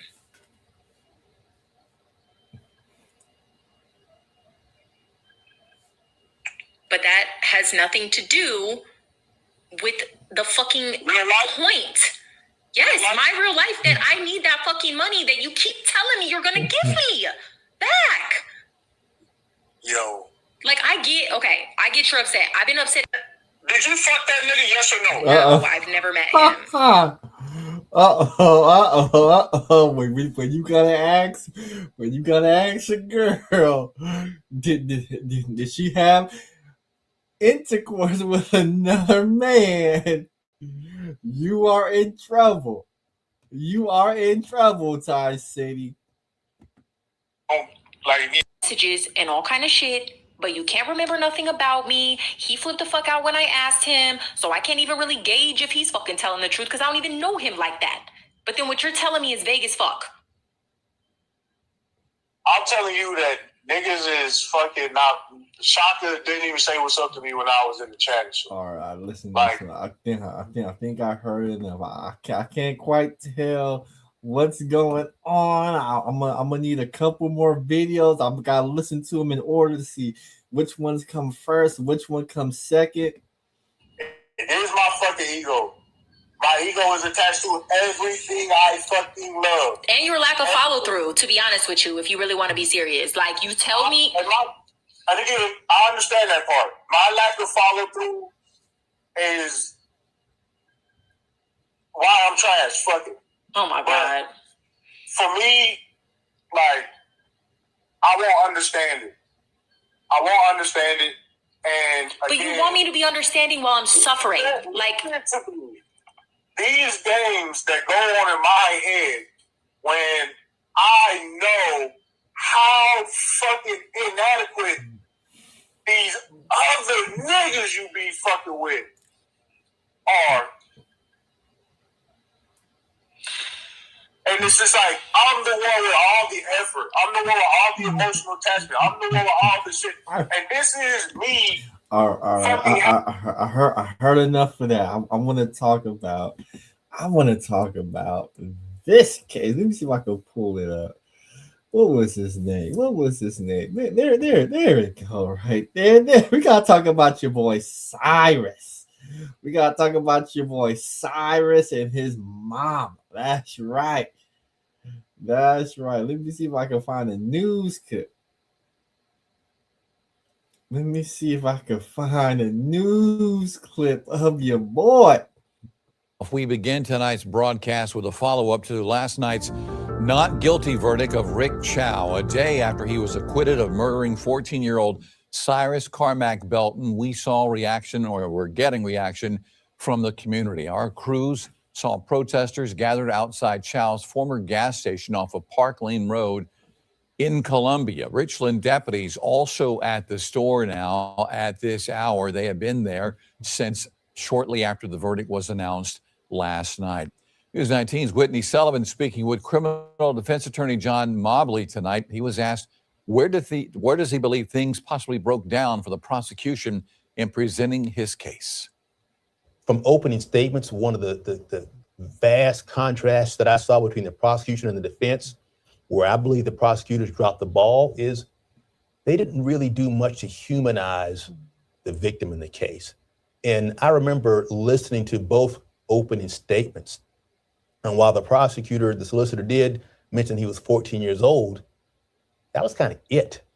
Had I been prosecuting that case, I would have talked about not only his age, where he went to school, what he liked to do for fun, what video games he liked. I would have wanted to bring him to life so the jurors could have some image of this young man, this life in their mind, and they just didn't do that. Something I would have done differently if I was a prosecutor, and I don't think that they really leaned into the fact that this teen was hunted. They talked about him being chased out of the store about a bottle of water. That was kind of their big theme. They kind of hung everything on that, all about a bottle of water. This teen was hunted. I mean, 130 yards. And I remember when, in opening statements, when they talked about that, one thing I thought was great was he described that it was that 130 yards would be the equivalent of a football field goalpost to goalpost. Had I given that opening statement, I would have had that picture up there. I would have had a visual picture of a football field from goalpost to goalpost so the jury could see how far they hunted. These two grown men hunted this 14-year-old. And I would have used that word. I wouldn't have said chase. I would have said hunted. That's how I would have really portrayed this, and which I think is accurate, quite frankly. Now, on the flip side, the defense, in their opening statement, they talked about the defendant's credentials and how he came to America and how he built his business and his family. They gave the jury all this information to humanize this person. So, I mean, big difference. I think that made a big difference in the jury's mind because they can identify with one side more than the other. Again, criminal defense attorney John Mobley with his opinion about what happened in this case. And new tonight, we're hearing from Let me see if I can pull up Let me see if I can pull up the surveillance video. We gotta talk about the surveillance video.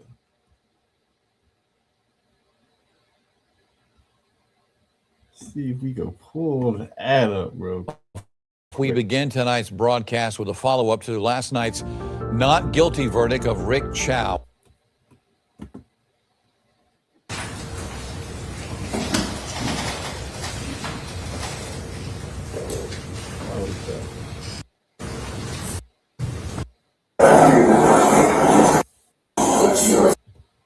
I want to see the surveillance videos.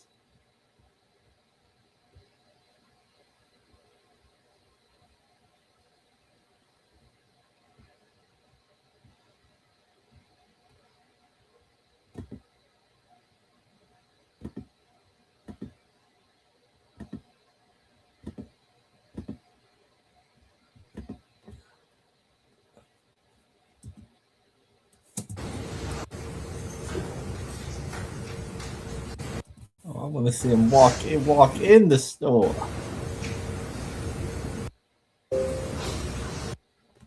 All right. Yes. Here we go. Here we go. Here we go. Here we go. This is your boy right here. This is your boy right here. Hold on. I'll be right back. I'll be right back.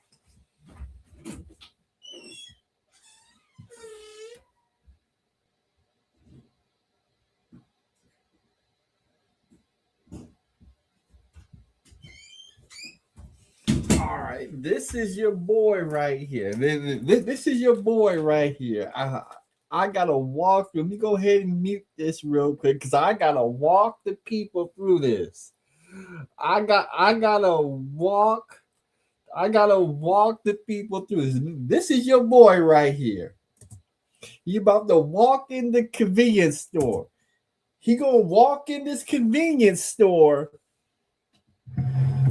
with an empty backpack, no money, and he got a gun on him. Now, I don't know about you. If you walk in the store with no money, you shouldn't be touching merchandise unless you go in that store with somebody else, and that somebody else is going to buy something for you. So he's going in the store with an empty backpack. He ain't got a binder. He ain't got a pencil in there. According to court records, an empty backpack, no money, and a stolen gun with a infrared laser beam on it. Let's go.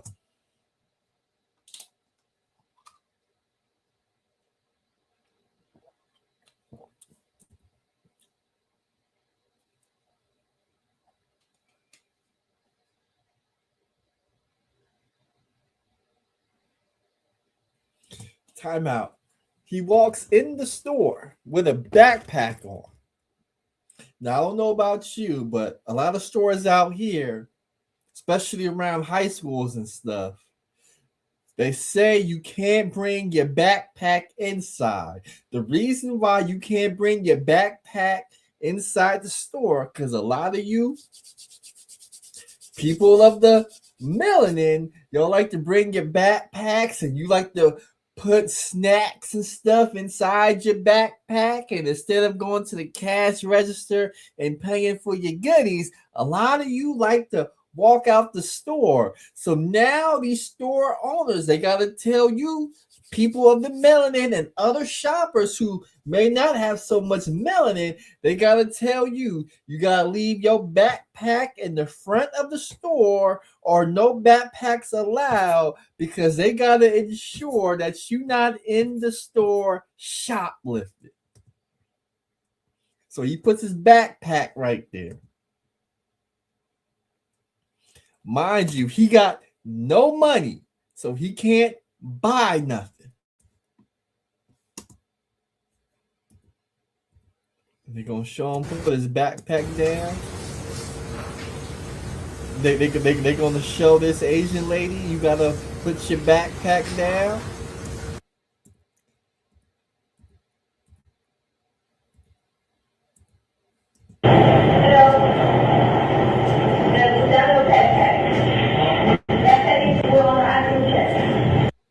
There's the Asian lady telling him to put the backpack down. Now he go over to the water.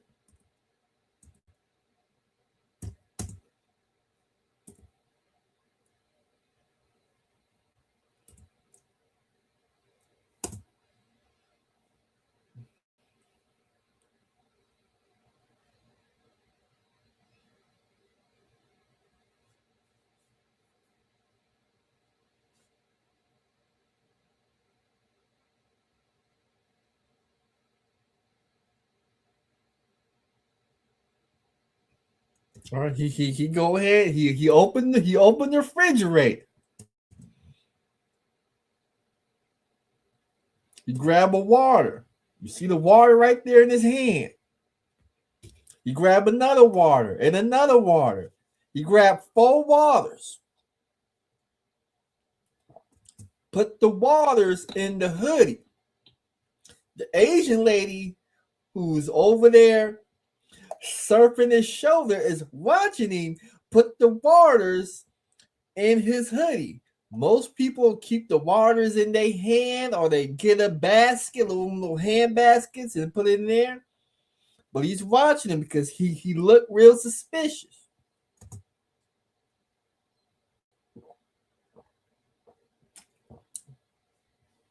Now, most people believe the Cyrus gentleman seen the Asian lady behind him, was watching him put the waters, and he put the waters back. I've been to the store. I got a bottle of water right here. I didn't have no problem when I went to the store to buy this bottle of water.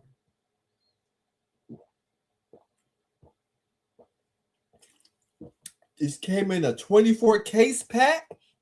I put the 24 case pack in the basket. I wrote that basket around the store. I put other items in the basket. Then I went to the front of the store. I paid. I put my stuff on the little roller thing. The cashier rang up my items, told me my total was. I grabbed my debit card. I slid it. I tapped it. I put in my PIN. I got a receipt that says I purchased the items. I walked out the store. I never had a problem buying a water at any store.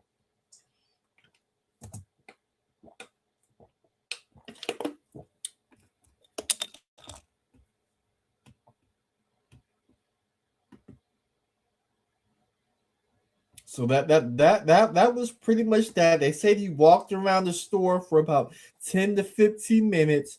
What I believe what happened was your boy Cyrus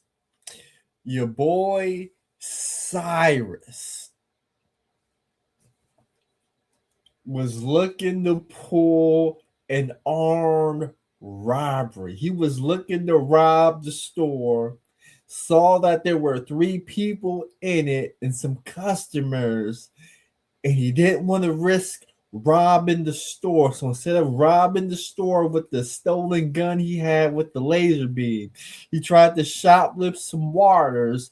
But through the reflection of the freezer, he saw the Asian lady was standing behind him talking about hurry up and buy. So he put the waters back. He was about to walk out the store. The Asian lady thought he didn't put all of the waters back and thought he was stealing something, confronted him about it. He had the gun. He may have had the gun in his hoodie pocket. So when he shook to show that he had no waters, he didn't want to show the gun that he just... See, I got this gun right here. He had the gun in here like this and shook his stuff like that to show that he had no waters in it. But he may have had a gun in it. He goes out, goes out the store. He starts running because the people think he's chasing them because they think he's stolen something. If a store thinks you stole something, they're going to call the police on you. And if they call the police on you, the police is going to search you. And when they search you, they're going to find that stolen gun that you got. Who knows if said stolen gun has a body on it? Who knows if stolen gun has been involved in any armed robberies? Nobody knows what crime the stolen gun has attached to it. So he starts running. And since he didn't go to the Thuggery State University, he's fallen, he's tripped, he lost his shoe, and then the gun that he had, since nobody taught him how to hold a gun, since he don't have a gun holder, the gun falls from his pocket or his hoodie. He picks up said gun. He has a gun. He's probably running away. He's probably looking back with the gun in his hand. And now the people that's chasing him believe that he's pointed the gun at him. Your boy Norm Chow, who's got a history of shooting people coming in his store, stealing stuff, sees that he has a gun, looks like he may have pointed it at his son, pulls out his gun, shoots the young man in the back. He gone. He go to trial. And we know people of the melanin don't have a good stereotype. People of an Asian background have a positive stereotype. He leans into the old man Asian stereotype. His wife leans into the old woman positive stereotype. His son leads into the young kid positive age stereotype. They got your boy Cyrus on Instagram with the same stolen gun, with the laser beam on it, with the same clothes, taking the picture, appearing as a thug. Jury sees this, weigh their options. Of course, you come with a not guilty verdict. He gets hit with a not guilty verdict, and when that does happen, we got to hear from his mother. His mother, after the not guilty verdict was rendered, we got to hear this.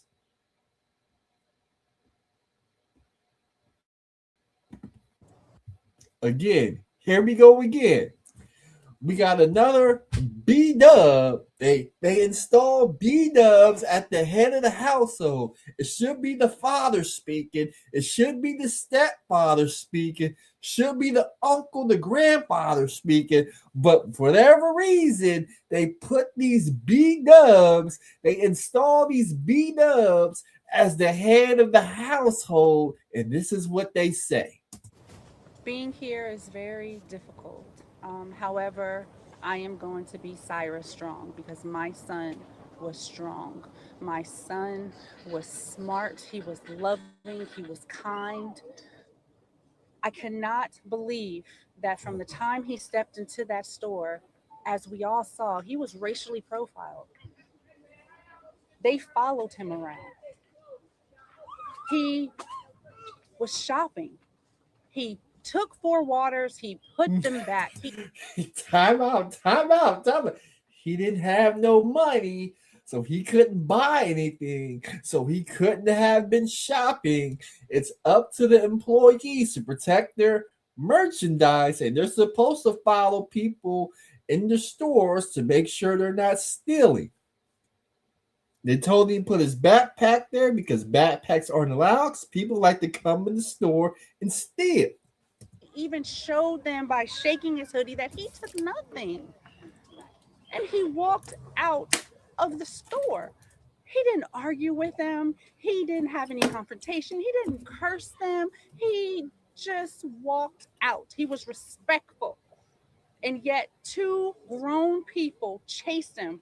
He fell and they shot him. He shot him dead, like as if he was a dog. And I do not understand how that jury can come back and say at the that he was not guilty. It's the time out. Mrs. Cyrus' mom, you didn't mention the gun that he had. You didn't mention the gun that he had a laser beam on it. And you didn't mention that the gun that he had was stolen. And you didn't mention how it's illegal for a minor to be in possession of a firearm out in the public. You just glossed over all of that, and all of that was a big reason why the jury came with the verdict that they came with. He was in a runner's stance. It was shown by the pathologist, and they said he was not guilty. It was devastating for me to get a call from Alvin S. Glenn letting me know that Rick Chow was released. That broke me more than you can ever imagine, because my murderer of my son was set free. And it's not fair, and it's unjust. And nobody can tell me that this is not racially motivated, because I'm not supposed to be on social media anyway.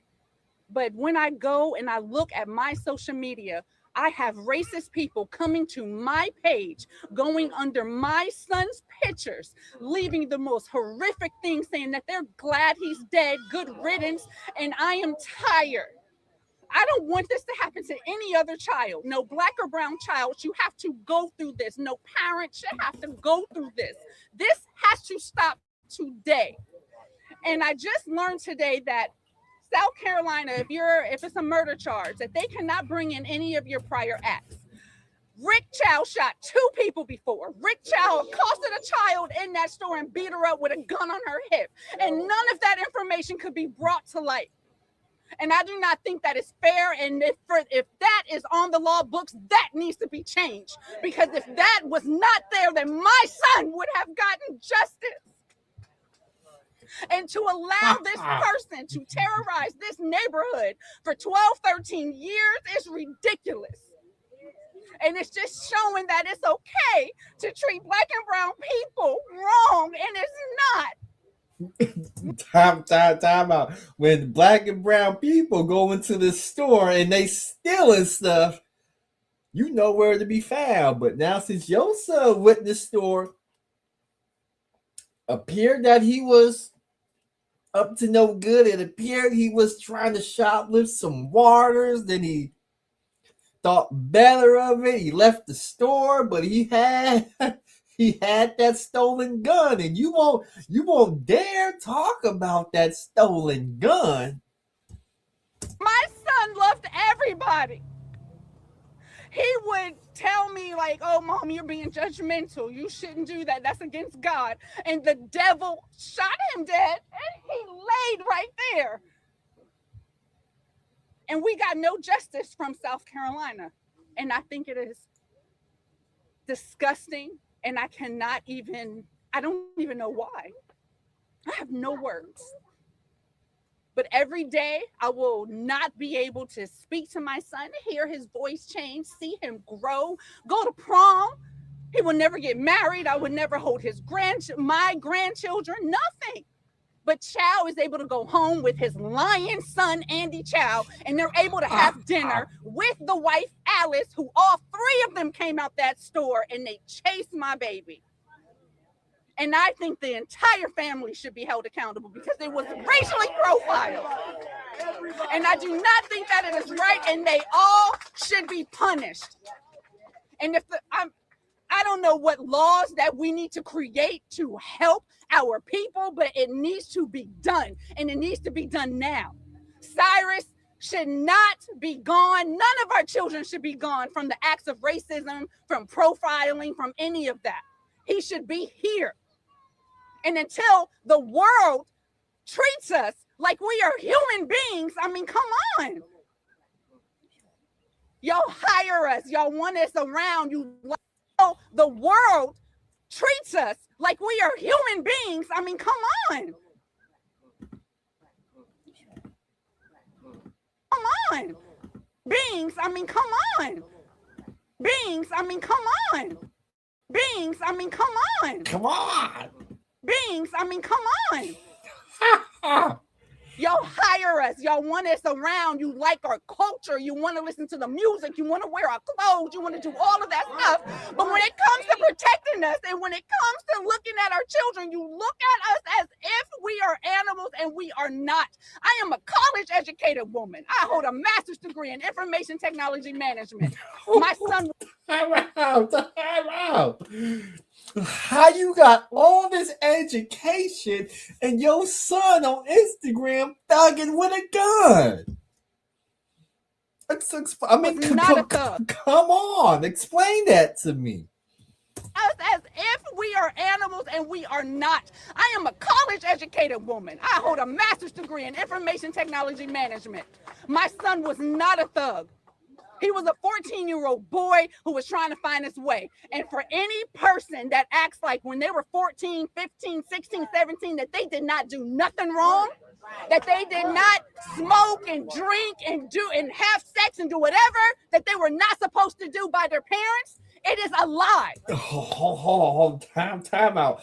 I may have smoked, I may have drinking, a swallow of my dad's Heineken beers before I went to school, but I never walked around public with a stolen firearm or a firearm, period. In fact, I got a story to tell.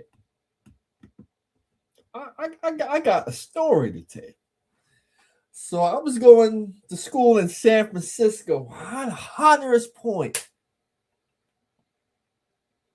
Bayview, Hunters Point, Projects, Oakdale, nigga, Malcolm X Academy, nigga.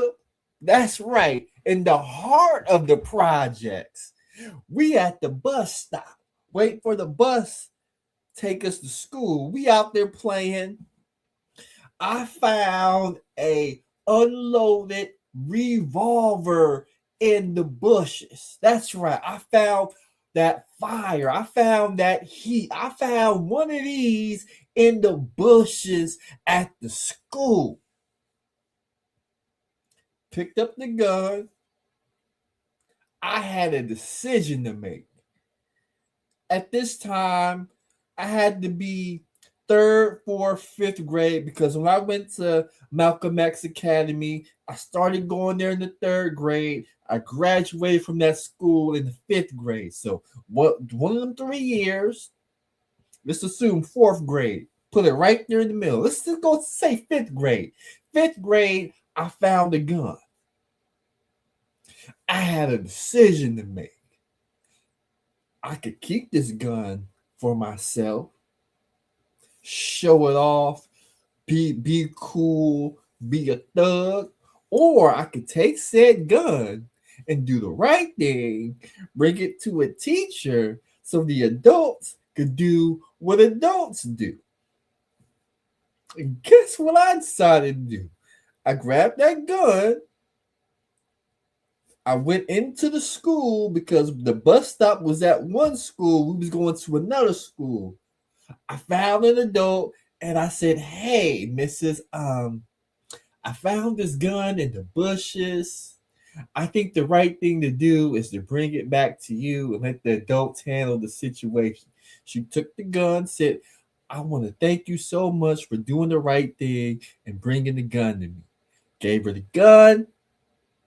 She did what he did. I went back outside, got on the bus, took my ass to that school in the heart of the projects.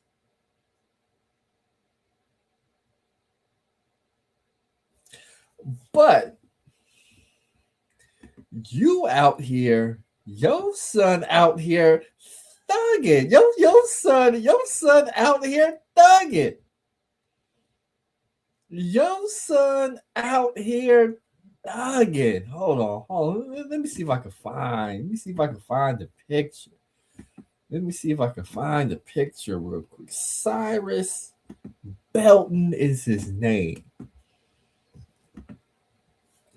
Let me see if I can find it.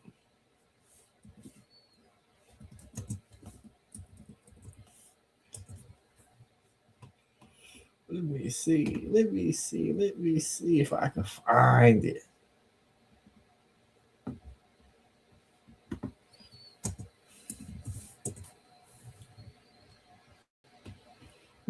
Hold on. They take the picture down from Google now?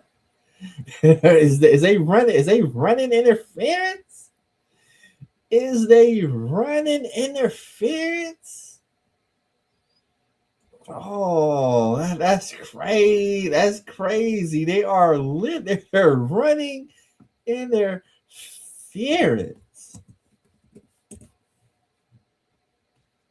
They done took the picture down from Google.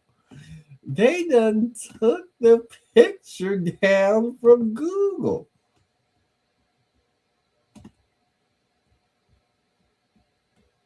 But we've all seen the picture of your boy Cyrus with the gun. It's right here in this thumbnail right here.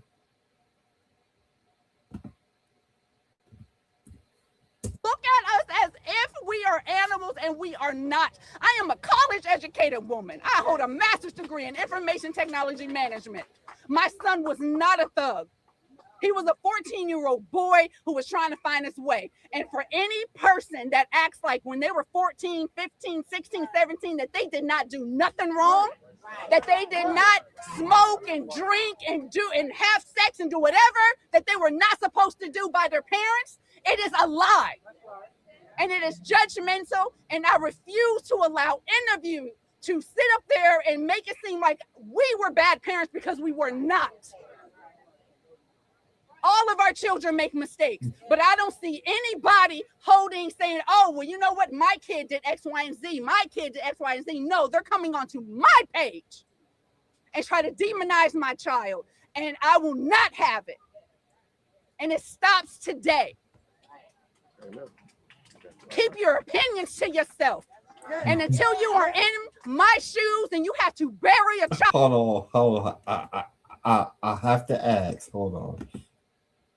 I have to ask, because when it came to Texas, hold on, let me go to history real quick. Let me see if I can find that video real quick. And the verdict. I'm supposed to be teaching y'all about white supremacy.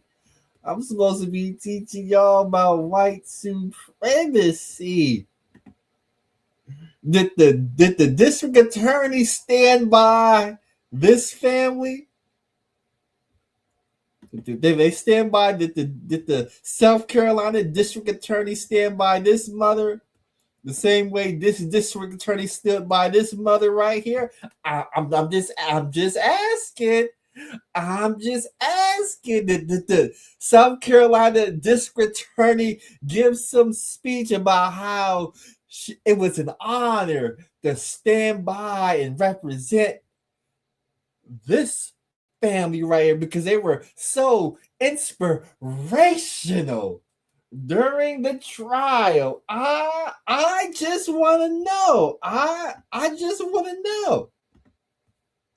They cooperated fully and testified truthfully. Their courage was essential at this time, but their presence here speaks volumes about their commitment to seeking justice for Austin.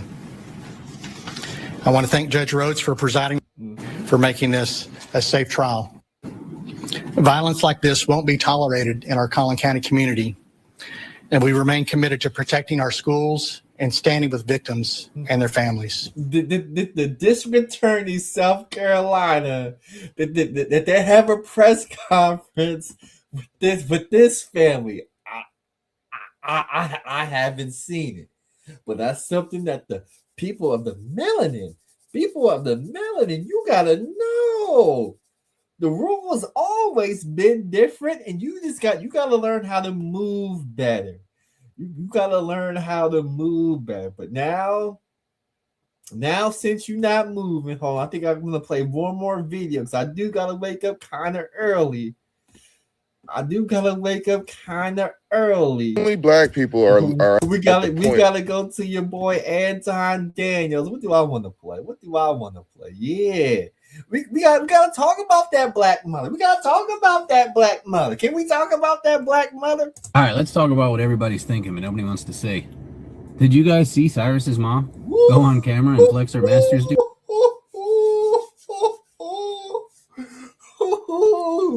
They are coming. That's right. Systemic racism and white supremacy, they are coming for you. They're on TikTok, they're on Instagram, and they're calling you out for the BS that you are on. They're coming for you. They're going to hold you accountable. They're going to hold you accountable. We back it up. He was right. All right, let's talk about what everybody's thinking, but nobody wants to say. Did you guys see Cyrus's mom go on camera and flex her master's degree in information technology management? Like, that's supposed to give her some kind of authority. Then she goes on to tell the whole world her son wasn't a thug after he got shot while pointing a loaded gun at another man's child. Let's be real for a second. Your son was accused of stealing, had a loaded 9mm with a laser, dropped it, picked it back up, and pointed it at somebody. The rest is history. And your response is he wasn't a thug? Also, I have a master's degree? Ma'am, that degree is doing a whole lot of heavy lifting for somebody who apparently majored in advanced denial and minored in my kid didn't do nothing wrong. All that schooling, and you still can't connect the dots between armed, stealing, pointed a gun. That's exactly what a thug does. At this point, that master's degree is a very expensive participation trophy. It didn't teach you pattern recognition, didn't teach you accountability, and it damn sure didn't teach you how to raise a son who doesn't end up in situations like this. Facts. Real parents raise kids who don't need their mothers doing damage control interviews after they point guns at people. This woman has a master's degree and is still out here failing basic parenting 101. That degree might look good on paper, but it clearly didn't come with any comments. Y'all out here getting cooked. Y'all out here getting cooked and don't even know it. Sense. Yeah, I don't know what the degree has to do with anything. I know plenty of people that have degrees, advanced master's degrees, even are applying for their PhD, or they're in the process of trying to get a PhD. That's ghetto as hell. It's a lot of people that's out here that ain't living the life that they supposed to live. And for whatever reason, and I did see that video of the woman that was saying that, yo, my degree and this and my degree is that and all of that stuff. And I'm like, wait a minute. What does your degree have to do with the price of tea in China? What does that have to do with your inability to monitor your child's social media and to get control of the situation that ultimately would let him to still be here today? How did he get a 9mm or a pistol in the first place to be walking around doing the things that he was doing? How did he find himself in this situation? Where was his father? Where was all of these people? Where was the community to gather him together? You know what I'm saying? As he was walking around, and he was clearly flexing on social. That's the part that is so weird. This is not even like when I seen the lawyer holding up the picture of what he was posting on social media, I was like, this is crazy. Let me know what you guys think inside of the comments. I mean, this is why the juror is coming back with not guilty verdict. This is why the jury is coming back with not guilty verdicts when your son get gunned down, because your son is on Instagram hugging with a gun. Your son is out in the street with a illegal firearm pointing at people, allegedly.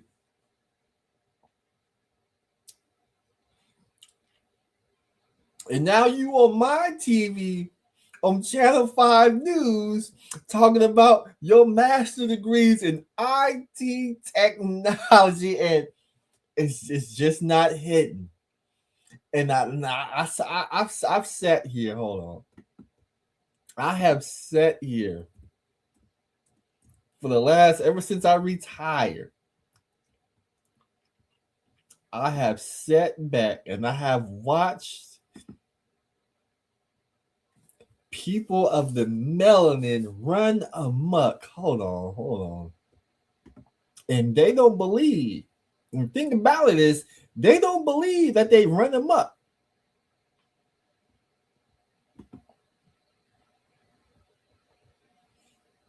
But you have run amok. Let me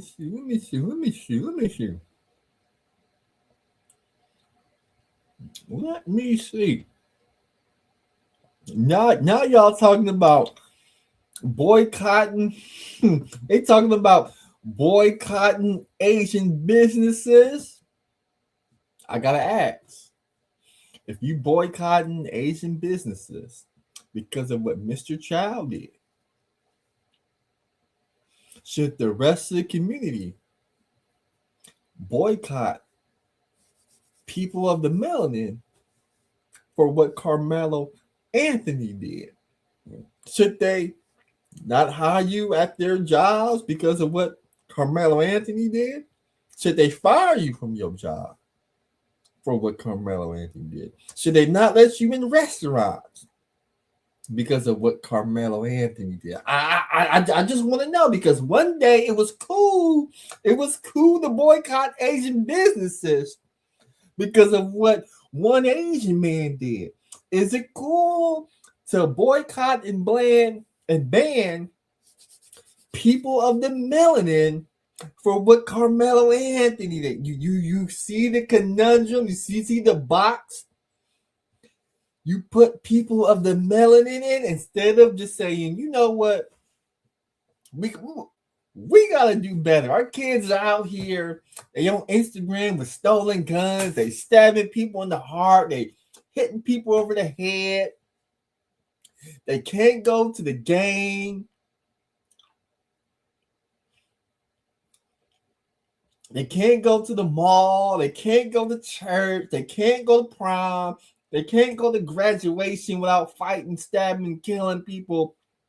Maybe we got to look within ourselves and we got to start from scratch. We got to rebuild the community. We got to do better so we can get the outcomes that we want. Because all this playing that race card, playing that victim mentality, as you can see, it got you a not guilty verdict over here, and it got Karmel Anthony hit over the head with 35 years. And there's nothing nobody can do.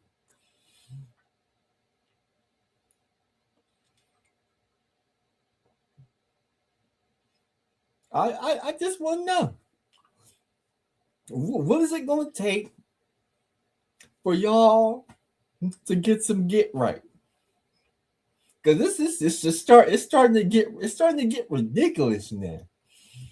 You guys are literally in the streets protesting for somebody who stabbed and killed somebody in the chest with a knife because somebody shoved him. You are literally on the internet not only boycotting Asian businesses, you're calling Asian restaurants, ordering food, and not going to the restaurant to pay for said food so you could hurt Asian businesses. But yet, when you go to court,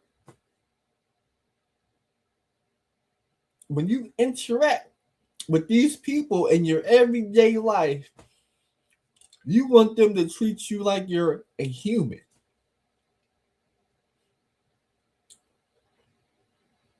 Y'all got some thinking to do. With that said, it's 1 o'clock in the morning. I gotta be up early. It's your boy, the Grandmaster Troll. Will I be live tomorrow? I gotta be up early. I got stuff. No, I won't go live tomorrow. But what I will do? What I will do is I'm going to make a video of what Karmel Anthony will be missing over the next 35 years. You know, being able to eat Jolly Ranchers, being able to drink nice cold water, not being able to, enjoy his feelings. That's what I will do, because I see I gotta educate, I see I gotta teach, I see I gotta learn you Negroes on how to get some get right.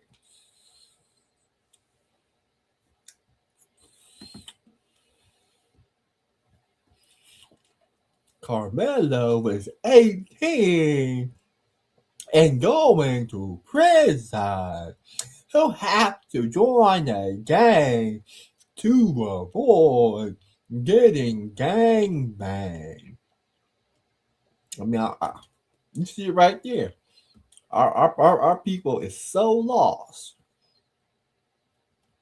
that he believed Karmel Anthony has to join a criminal enterprise. You see it right there. He believes Karmel Anthony has to join a criminal enterprise, a criminal organization, a gang, to avoid repercussions. You see the mentality? You see the mentality of the Negro mind? He thinks Karmel Anthony has to join a criminal organization to stay out of trouble. When joining a criminal organization is going to get you into more trouble than you're already in. You see how they're so lost. They're lost. I mean, they're lost. Imagine you sit there and you go to jail. Okay, you got to serve these 35 years. You be able to get out in 17 years. You got to be on good behavior, and maybe you'll get parole early. How are you going to survive jail? Man, I got to join a gang when I get into jail because I got to avoid getting gang banged on.